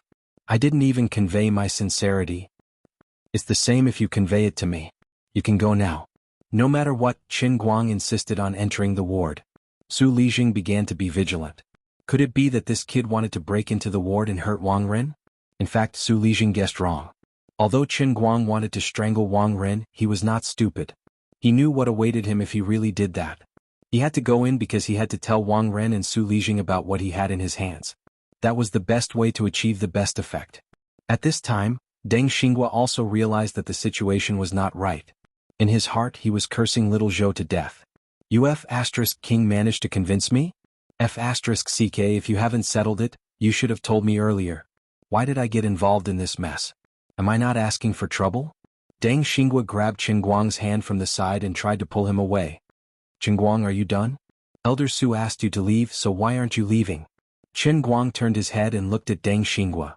No matter what, you are the vice dean of our Jinhuan Academy, right? Even a dog should have some self-respect, right? How could you say that? Without waiting for Deng Xinghua's expression to change, Su Lijing shouted, Qin Guang. Think about it carefully. Who are you? If you are not Wu Shan, why are you standing here talking to me? Don't think that just because I agreed to let you go, you don't know what's good for you. Wu Shan's face is not that useful. Qin Guang was confused. Didn't Uncle Wu communicate with you? Communicate with what?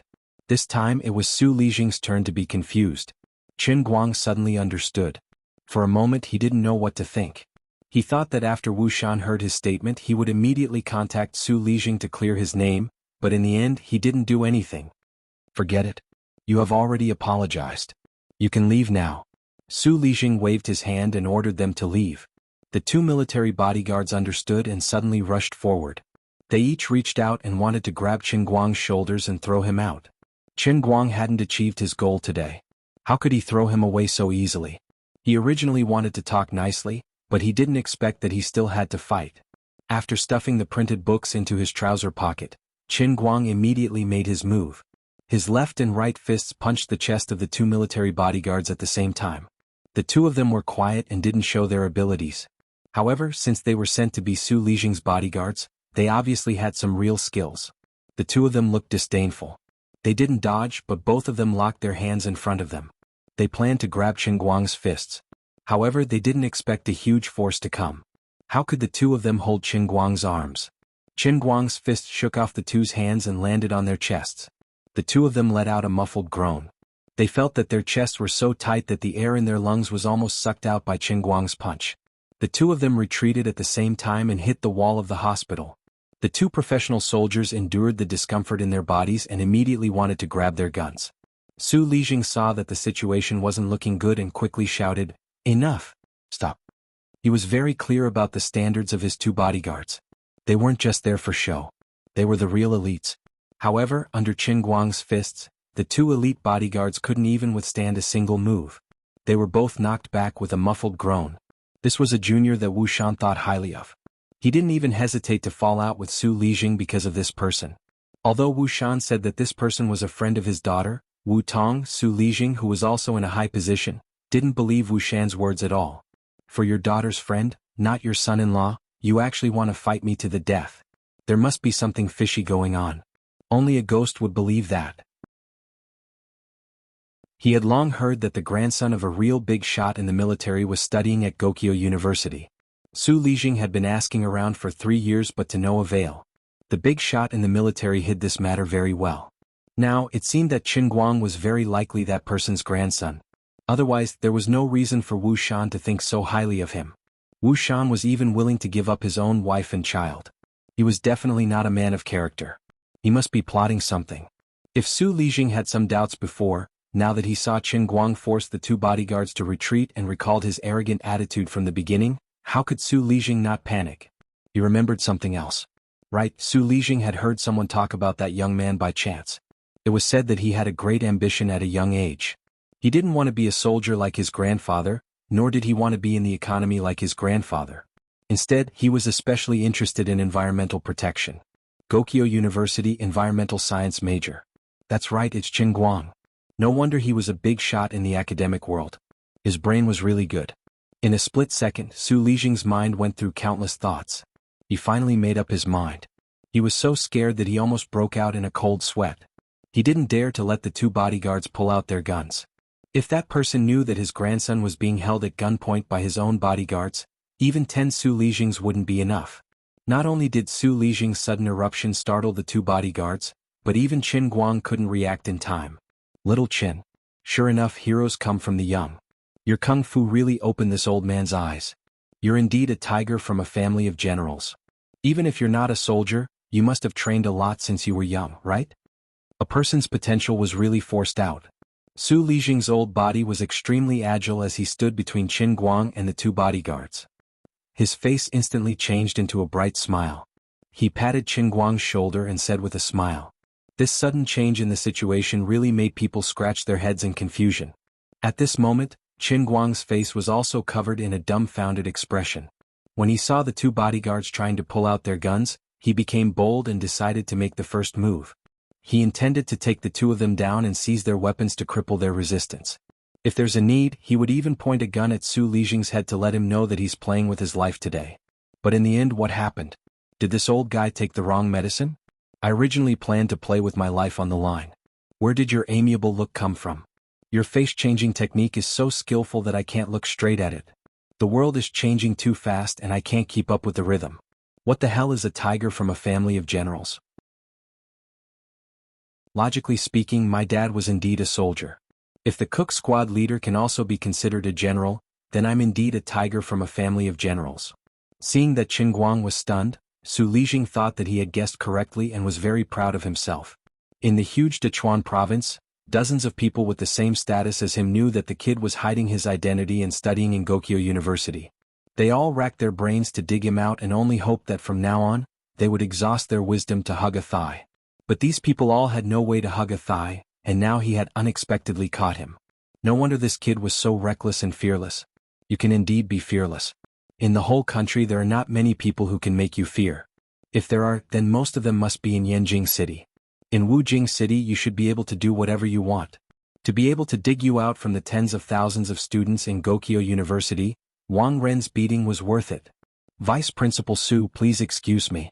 Then, can I go and apologize to Wang Ren now? Although Qin Guang didn't understand what had happened, he still decided to act according to the original plan. He couldn't be dragged into the ditch by this old guy's unconventional way of doing things. Hey. What are you apologizing for, little Qin? Let me tell you, Xiaoren deserved to be beaten. You did a good job.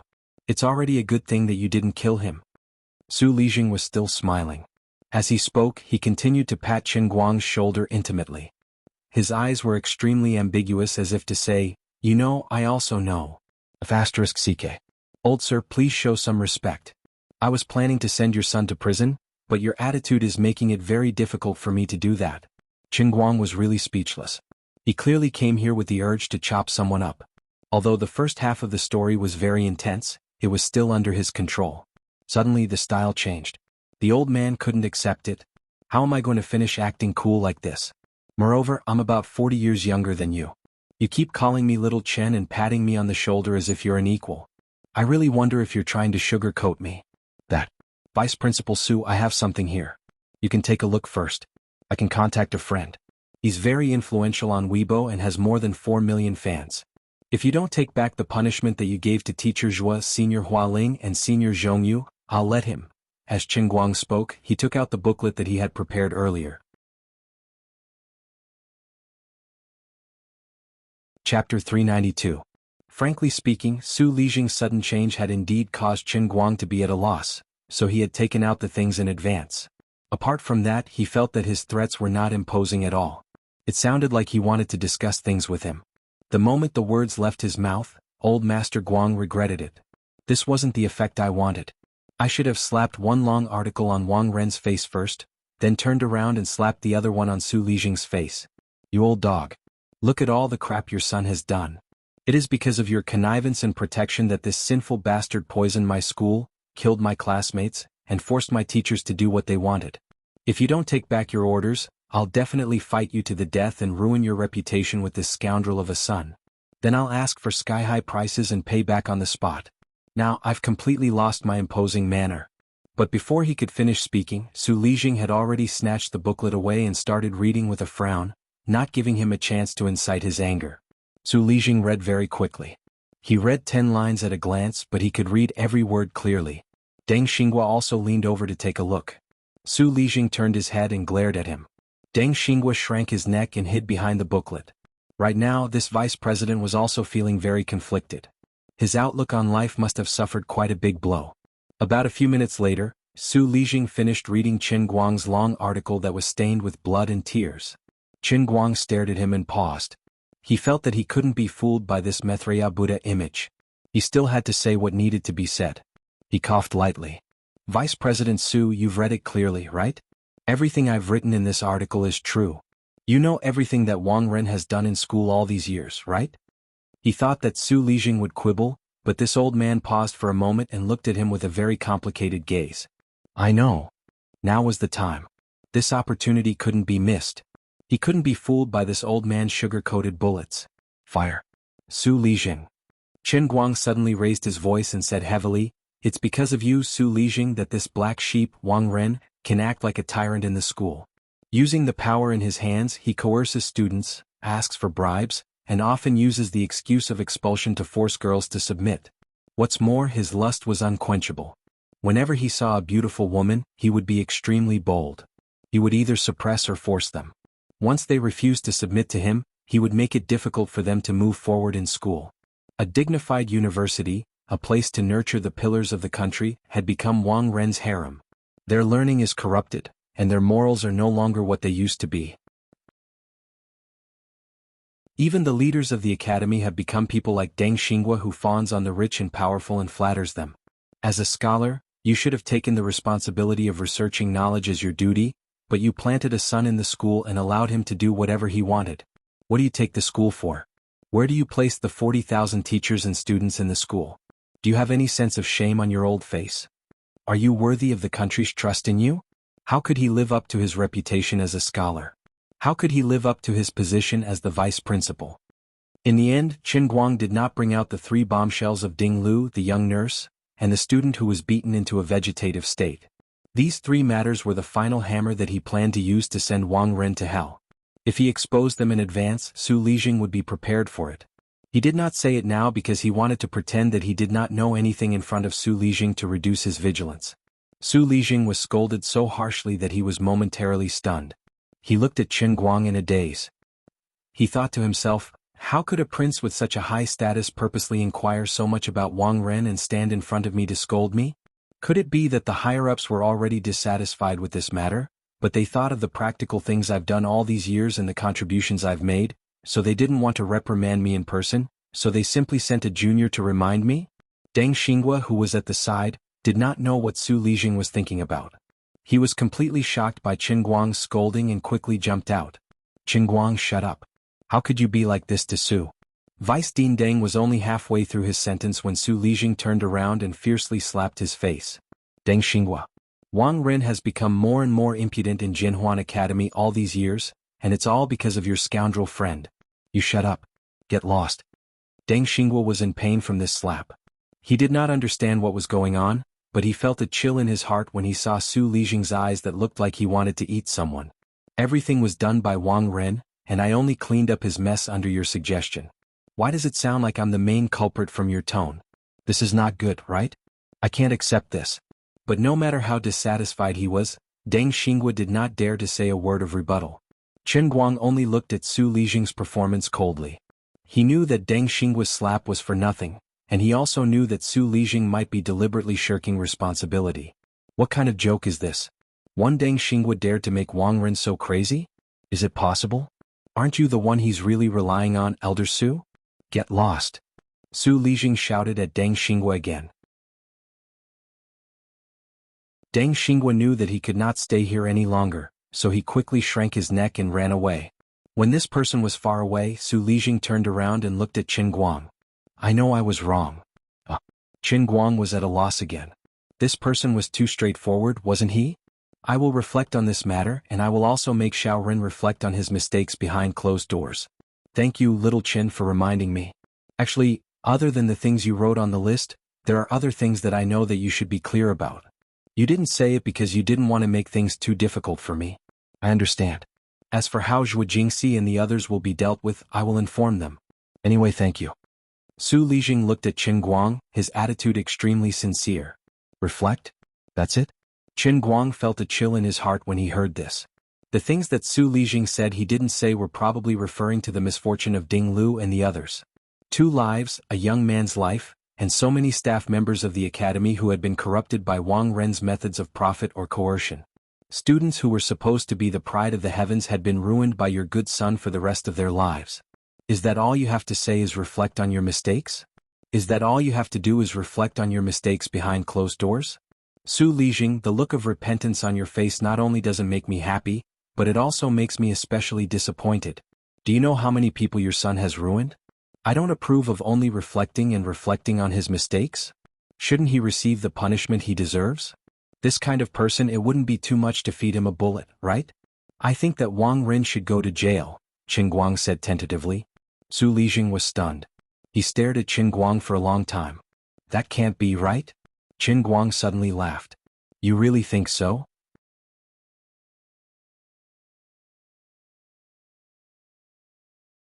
Chapter 393. Su Lijing was creeped out by Qin Guang's smile, but he was wary of Qin Guang's identity as a tiger from a family of generals, so he did not know how to answer him. No matter what, I'm considered a meritorious official, right?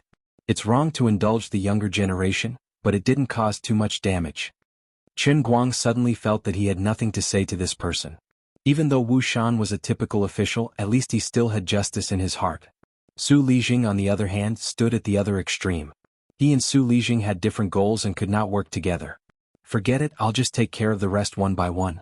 Why waste my breath on Su Lijing? Anyway, I've achieved my goal, haven't I? Fine, I won't argue with you. That's it. Just now you said that you'd better cancel the punishment for my teacher and classmate. Qin Guang threw down this sentence and prepared to leave. At that moment, the ward door suddenly opened. Wang Rin seemed to have heard the commotion outside. He did not seem to understand the situation. Earlier, when he was alone, he heard Qin Guang's voice. He remembered that Deng Xinghua vaguely mentioned that Qin Guang was coming to apologize. Therefore, he could not sit still on the bed. He hated Qin Guang to the core. If he had the chance, he wanted to step on Qin Guang's face. Now you actually came to me? How can I let you go just like that? Even though Wang Rin could not understand why Su Lijing refused to agree to his request to fire Qin Guang, but since that brat came to ask for a beating, it was not too much for him to go out and vent his anger, right? Therefore he opened the door and saw Qin Guang. He used about 5 seconds to organize his words and decide on his next move. Qin Guang. He grinned and shouted Qin Guang's name. He raised his hand and wanted to give this thorn in his flesh a tight slap. His hand was raised in midair, but Qin Guang had already turned around and looked at him coldly. Wang Rin thought, you came to apologize without any sincerity. What do you mean by that look? Aren't you quite capable? If you have the guts, why don't you make a move now? Do you dare to make a move in front of my dad's bodyguards? No matter how good you are at fighting, can you beat the bodyguard sent by the army? Wang Rin was so excited that he raised his hand higher and higher. His chest was filled with anger and hot blood. Now you know to apologize? Too late. I will kick you out of the school first and then crush you to death bit by bit.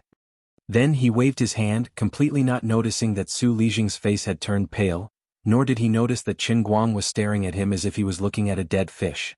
He also didn't notice that the 2 military bodyguards he was relying on didn't dare to look at Qin Guang from beginning to end.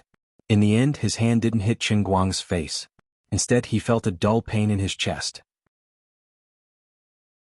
Then, his fat body flew in the direction of the ward's door, and then he fell hard into the ward. His back hit the floor cabinet, making a loud noise. Then there was a series of cracking sounds on his back. He didn't know which bone was broken. Wang Rin used a little strength to stand up, but there was a heart-wrenching pain in his back. He couldn't move. He wailed. Qin Guang slowly retracted his foot that was in midair, turned around to look at Su Lijing and shrugged. You can't blame me for this. The expressions on Su Lijing's face were too colorful. There was anger, confusion, panic, and perhaps a trace of unwillingness. Qin Guang thought he would be furious, but instead he took a deep breath. It's okay. Good kick. Shaorin deserves it. At that moment, a man in military uniform suddenly stepped out of the elevator. He stared and saw the 2 military bodyguards standing beside Su Lijing. He said loudly, Zhao Hu, why did you 2 send a distress signal for no reason?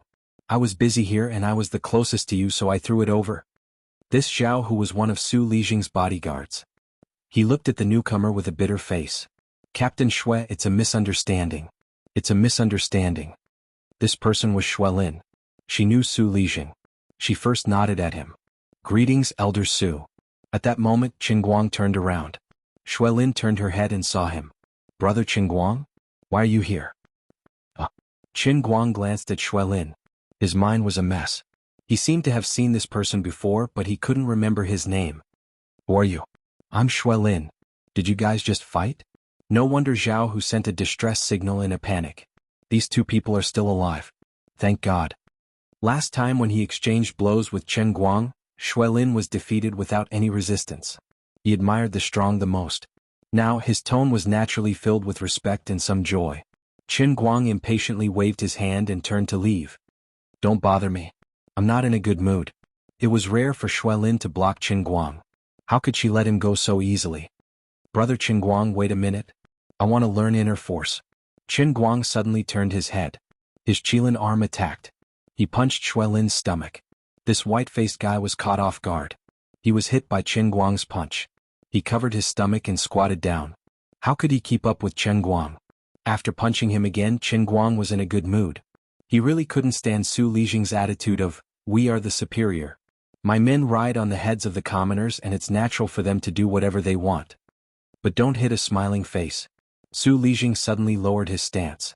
His fist really couldn't hit his old face. He was an old man after all. Now that someone had delivered himself to his doorstep to be beaten up, he could at least vent the pent-up anger in his heart. Instantly he felt much better. Xuelin held her stomach and squatted on the ground for 3 minutes. With Zhao Hu's help, she stood up shakily. Damn it. I might have internal injuries. Captain Xue, who is this guy? He even dares to hit you? Zhao Hu was also from Xuelin's Special Forces team. He was clear about the captain's ability. He had never seen him knocked down with one punch. Just now the two of them easily knocked him down. But how could Captain Xue be so weak in front of him? Xuelin glared at him. You came out to be a bodyguard. Have you forgotten the military discipline? Who told you to ask so many questions? Then Xuelin said goodbye to Su Lijing, turned around and rushed down the stairs. Today, Senior Captain Xue had once again received the teachings of a folk master. He firmly believed that as long as he didn't give up, sooner or later, he would be able to move this master to introduce an inner force master to him. Seeing how Xuelin cared about Qin Guang so much, Su Lijing's back was almost soaked in cold sweat. This time there's really no escape. Luckily I reacted in time. Otherwise my life's work would be ruined. That was close. He quickly took out his phone. No matter what, he had to coax the person first. As for Wang Ren, who was injured on top of his injuries, he was in a mess again. At that moment, Su Lijing still didn't know that he and Qin Guang were actually not the same type of person. He might be barely considered a superior, but Qin Guang put himself in the position of a civilian. He didn't accept Su Lijing's so-called reflection and closed-door reflection. If one only needed to reflect on their mistakes and didn't have to pay any price, then what was the use of the law? Although he always heard that the law was a toy of those in power, Qin Guang didn't agree with it. On the other side, Qin Guang received a call from Zhuo Jingxi before he even reached the hotel parking lot. Her mood was a little complicated. The punishment that was already set in stone was inexplicably revoked. She didn't know what exactly Qin Guang did, but she was sure that it had something to do with him. Qin Guang laughed it off with her. He only said that the heavenly secrets couldn't be revealed and that he would tell her in detail when he came back. On the other side, Hua Ling and Zhong Yu also called one after another. Both of their punishments were cancelled for no reason. Qin Guang just chuckled with a look that said, "I'm awesome, come and worship me." As soon as Qin Guang returned to school, he was immediately stopped by Zhuo Jingxi, Hua Ling and Zhong Yu. The three girls dragged him to the Qinya pavilion outside the school. Zhuo Jingxi acted as the host and rewarded him while interrogating him. Although Zhuo Jingxi had already accepted her fate to go abroad and was even willing to accept Qin Guang's sponsorship, if she could stay in school and stay in old Madame Shu's laboratory, she still wasn't willing to leave. It wasn't that Zhuo Jingxi didn't want to go abroad to study. As Qin Guang saw and old Madame Shu said, the old Madame's health was deteriorating. She was very grateful to Zhuo Jingxi. No matter what, Zhuo Jingxi was more willing to stay by Shu Lirong's side. She hoped to be able to produce results as soon as possible before the old madam completely collapsed. Let me tell you, at that time I stood in front of that old man Su Lijing and slapped this thing on Su Lijing's face for him to see.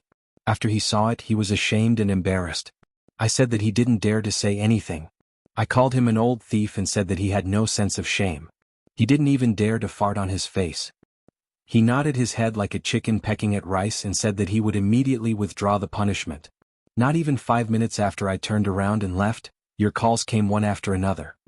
Qin Guang laughed mischievously. Bah. We've heard of Su Lijing countless times. How could he be as weak as you say? Fine, I know you're afraid that we'll feel sorry for him. How much money did you spend? Tell me. Zhuo Jingxi rolled her eyes at him. How much money could he have? Zhong Yu picked up a piece of twice-cooked pork with her chopsticks and sent it to Qin Guang's mouth.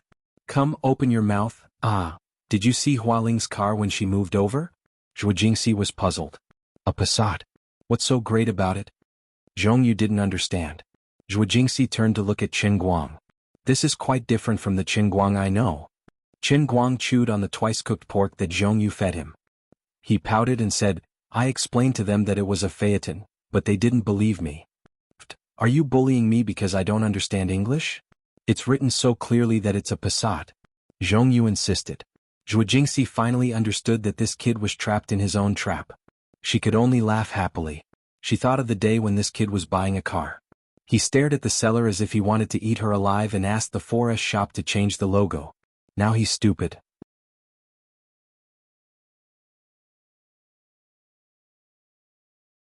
Chapter 394. Qin Guang rolled his eyes at Zhuo Jingxi's laughter and stopped struggling. He waved his hand and said, I really didn't spend any money and I can't possibly compensate Su Lijing. He doesn't care about this bit of money, and I wouldn't do such a despicable thing. Also, I do have some connections that can protect me, but Su Lijing insisted that he wanted to vent his anger on you guys, so there's no room for negotiation. I really thought he was something, but after I went there he was very tough and overbearing at first, and he had 2 bodyguards with him looking cool and handsome. But I beat up his 2 bodyguards first and he immediately chickened out. Then I kicked Wang Ren again and that bastard's spine was probably broken, but Su Lijing said it was a good kick. It's not just you guys who don't understand, even I don't know what's going on. Alright, no matter what, the result is a happy ending, so let's not care about the details. Zhongyu patted the table. Come, let's have a toast to celebrate our General Chen's victory. At this moment Hua Ling, who had just finished reading the booklet, put down a few pieces of paper and looked up at Qin Guang. Why isn't there anything about little Lu in here? The atmosphere in the private room suddenly cooled down. Although Hua Ling also knew that she shouldn't mention sad things when everyone was happy, this matter was stuck in her throat, and she had to get it out.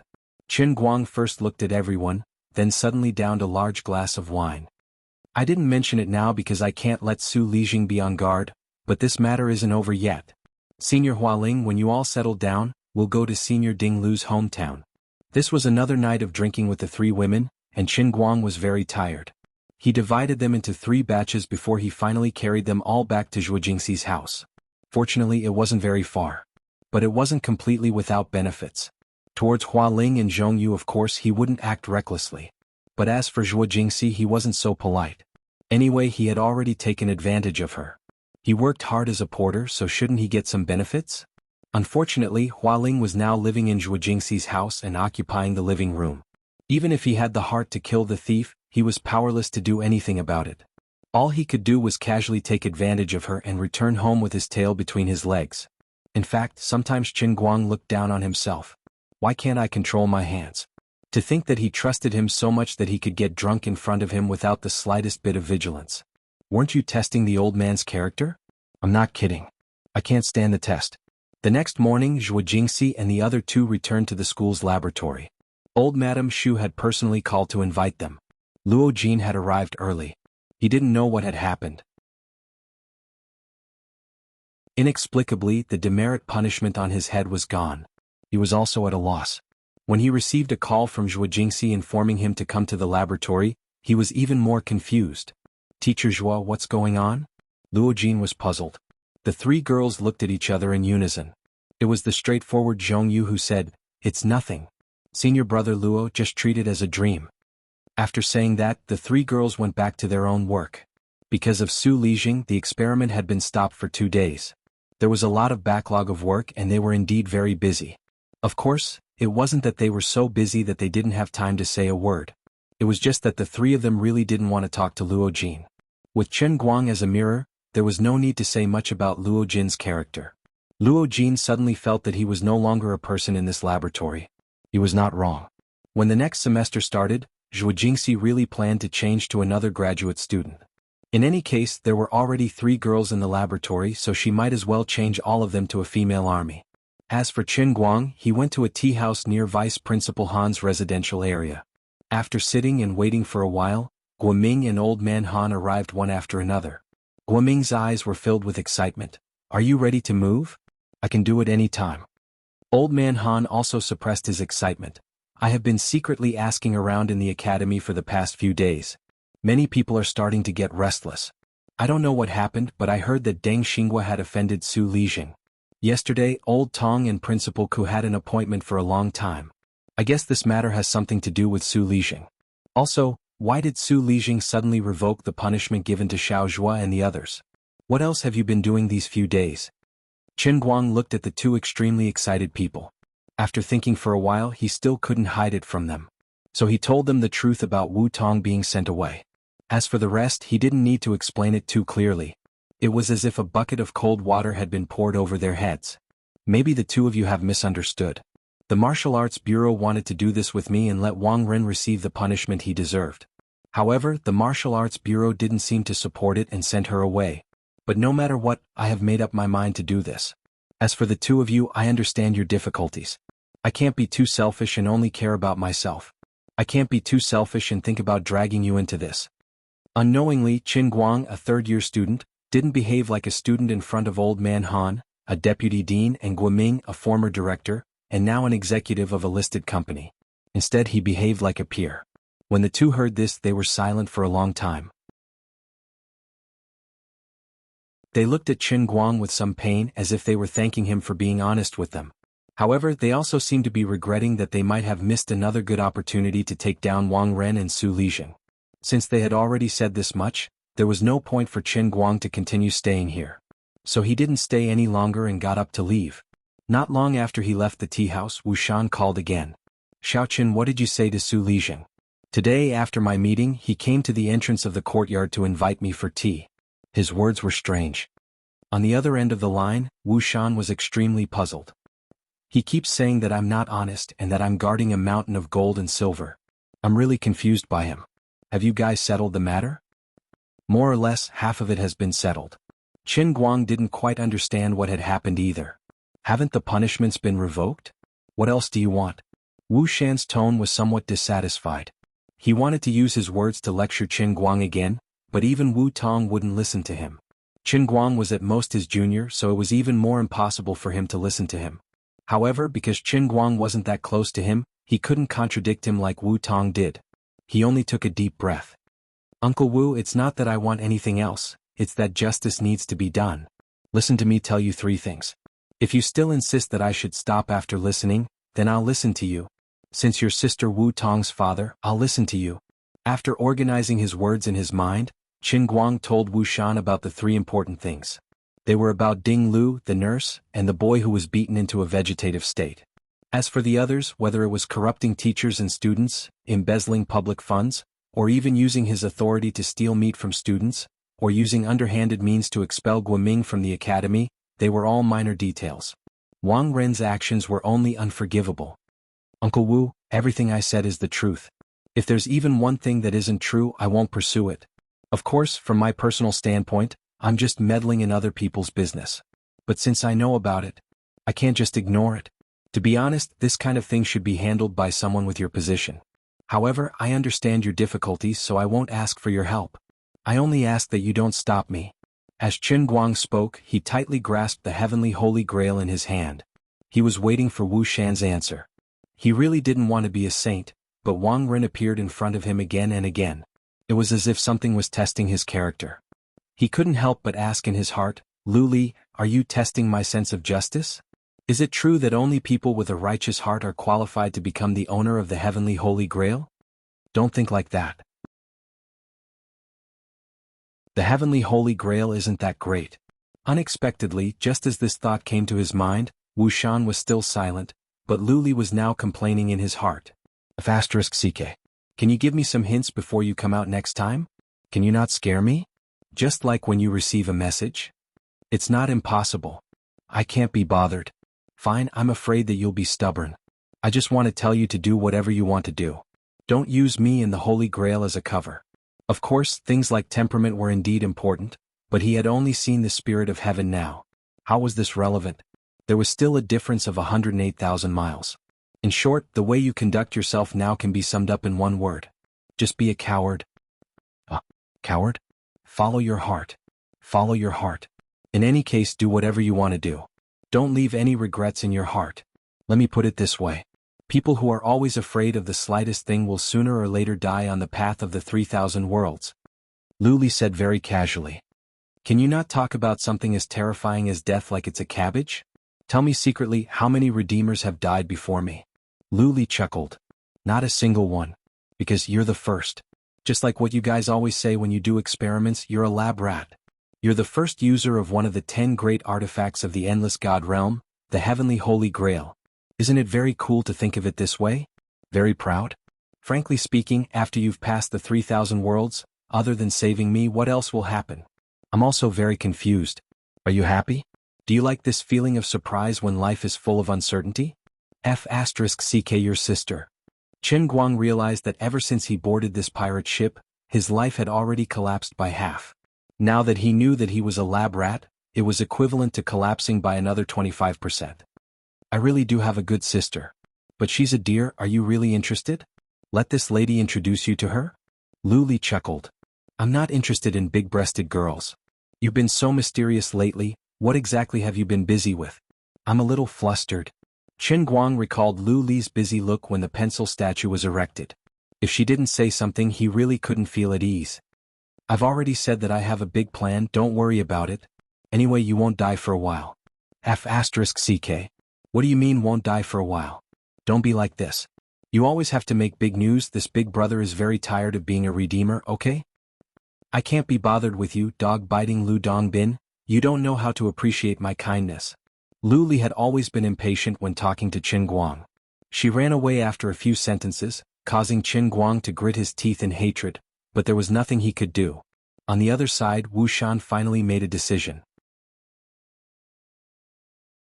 He took a deep breath and said heavily, to be honest, before you mentioned this to me, I didn't think that things would be this bad. Su Lijing is indeed a little too much. Then Uncle Wu, do you understand now? What do you think I should do? Chen Guang didn't want to argue with him anymore, so he asked straightforwardly.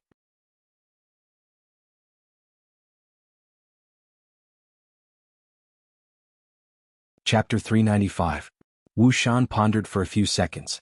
If you can gather enough evidence and convince me, I'll personally contact the procuratorate for you. If it's just you, the procuratorate won't accept it. Wu Shan said, although there may be a lot of hidden dangers, I can still handle it. But I won't let Wu Tong come back for a while. I don't want her to be involved in this matter, so don't talk to her. Qin Guang was overjoyed. Then, thank you for your understanding. After hanging up the phone, Wu Shan leaned against the leather chair and closed his eyes for a long time. He then picked up the phone and dialed a number to briefly report his decision. Not long after, the other side replied with one word, approved. Wu Shan let out a long sigh of relief and his eyes gradually became firm. His statement just now basically meant that Wu Shan was indeed going to go against Su Lijing. Perhaps he wasn't as righteous as he was before Qin Guang, but he still couldn't make up his mind to make enemies for no reason. After all, it's meaningless for him to kill all his enemies in one fell swoop. After all, with his identity and status, he couldn't do things as willful as Qin Guang. His every move had a lot of implications. But if Qin Guang had enough evidence, why not take this opportunity to get rid of Su Lijing? Su Lijing was a scholar who had turned to politics from the academic world. He and Wu Shan were not on the same mountain, and they had been competing against each other for a long time. Hidden under the surface was an everlasting undercurrent. Wu Shan felt that it was time to establish his power. Before the next election, he could take down Su Lijing to establish his power and improve his own status. Offending one group of people would naturally bring him closer to another group of people. He didn't need to explain these things to Qin Guang. After receiving Wu Shan's permission, Qin Guang immediately turned around and returned to the tea house. He briefly talked to Wu Shan and Guoming about his phone conversation with Wu Shan. Old Han and Guoming were worried, but in the blink of an eye, there was light at the end of the tunnel. Therefore, the three of them decided to split into three groups. Guoming set off to Denghai to contact the young nurse who was the victim. Old Man Han, on the other hand, made a trip in his private capacity and paid a visit to the family who lost their son. Qin Guang, on the other hand, was preparing to head to Ding Lu's hometown in the southeast province with Hua Ling. Once he decided to do it, he had to act at lightning speed. It caught Su Lijing off guard. When Qin Guang and Hua Ling arrived at Zhongsha City in southeast province, it was already the afternoon of the next day. They were so busy that Hua Ling did not even have time to move. That morning, Hua Ling was still groggy from last night's alcohol, so she dragged Qin Guang to the phaeton. Zhuo Jingxi had wanted to come as well, but she really couldn't leave the laboratory. Qin Guang also didn't suggest that she move. It wouldn't be good if Su Lijing's spies in the academy noticed anything unusual. I say you three big sisters are too much. I won't say anything about getting drunk once. When I first arrived at the laboratory I thought that I had entered womanland, but now I realize that the three of you are all drunkards. And his alcohol tolerance was especially bad. This is not womanland, this is Wine Fairy Grove. Chen Guang couldn't help but complain as he dragged Hua Ling, who had vomited so much that she could barely take care of herself, out of the car. Hua Ling put one hand on the telephone pole. Can you blame me? The ups and downs of life come too fast. Normal people can't stand it, right? Do you think everyone is as insensitive as you? The two of them rested for a while in Zhongsha City in Southeast Province, and then continued to Yanting County. Ding Lu's hometown was located in a rather remote mountain village in Yanting County. Unexpectedly, the highway from Zhongsha City to Yanting County was only half built. After getting off the highway they turned into a provincial road. Now they were in trouble. Who would have thought that this provincial road could actually change Chen Guang's understanding of bad roads? Even the god of racing had to kneel on the ground and sing surrender when encountering this kind of muddy road. At this moment, Chen Guang only hated that he didn't buy a Wrangler SUV. Although the Phaeton was good, it didn't have a lot of territory. Hua Ling, on the other hand, was calm. After the alcohol gradually dissipated, she became quite talkative. She pulled Chen Guang and bragged about all kinds of interesting things she had seen and heard in northeast China. When she was happy she even sang a song. To be honest, Sister Hua Ling, your singing is no better than Deputy Director Han's. Chen Guang almost broke down because of Hua Ling. Hua Ling asked curiously, when have you ever heard Deputy Director Han sing? Forget it. I shouldn't have mentioned this to you. Chen Guang quietly turned on the car stereo and played a classic song. He turned the volume up and managed to calm Hua Ling's broken voice. They had originally planned to drive to Yanting County before tonight, but because of the terrible road conditions, they finally arrived at Lingshan County, which was adjacent to Yanting County, when the sky was completely dark. It was about 40 kilometers away from their destination. The two discussed for a while and decided not to leave. They would continue their journey tomorrow morning and rush there through the night. On one hand, Chen Guang was too tired. On the other hand, Ding Lu's family was probably already asleep. There was no need to fight for half a day's time. The two had dinner together. When they checked into the hotel early, it was almost 8:30 at night. Hua Ling put one hand on the door of her room and deliberately put on a flirtatious look. She winked at Chen Guang. Little brother, I've been thinking about it. I think the Passat is not bad. It can barely be considered a BMW 3. Why don't you give me a chance to cry in the BMW? Look at this long night. It's not easy for the two of us to get together and come out for a walk. How can you let me sleep alone at night? As she said that, she proudly raised her eyebrows and licked her lips. They were quite familiar with each other now. Chen Guang was already quite familiar with her straightforward personality. He turned to look at her. I calculated with my fingers and found out that Sister Hua Ling's shoulders are wider than mine. Little Ku, I like the cute type. I really can't fall in love with you with thick eyebrows and big eyes. Bah. Tell me honestly, are you interested in Teacher Zhua? Hua Ling saw that her flirting didn't work and revealed her foxtail. It turned out that Zhong Yuehua and Hua Ling had long felt that Chen Guang and Zhuo Jingxi were secretly flirting with each other. They thought that the two of them had an unusual teacher-student relationship. A woman's gossipy nature had awakened. Hua Ling couldn't help but want to test the waters while they were going out together. Chen Guang was shocked. How did you know? Damn. It's true. Hua Ling was also shocked. Damn, I've been tricked. I'm too lazy to talk to you. I'm going out for a walk. There's nothing going on between me and Teacher Zhua. Chen Guang turned and ran away. He couldn't stand the thick eyebrows, big eyes, and big waist of his senior sister's eyes that were burning with the spirit of gossip. Hey, where are you going? Hua Ling said anxiously at the door. Chen Guang waved his hand. I remember an acquaintance from Lingshan County. It's rare for me to come here, so I'm going to meet her.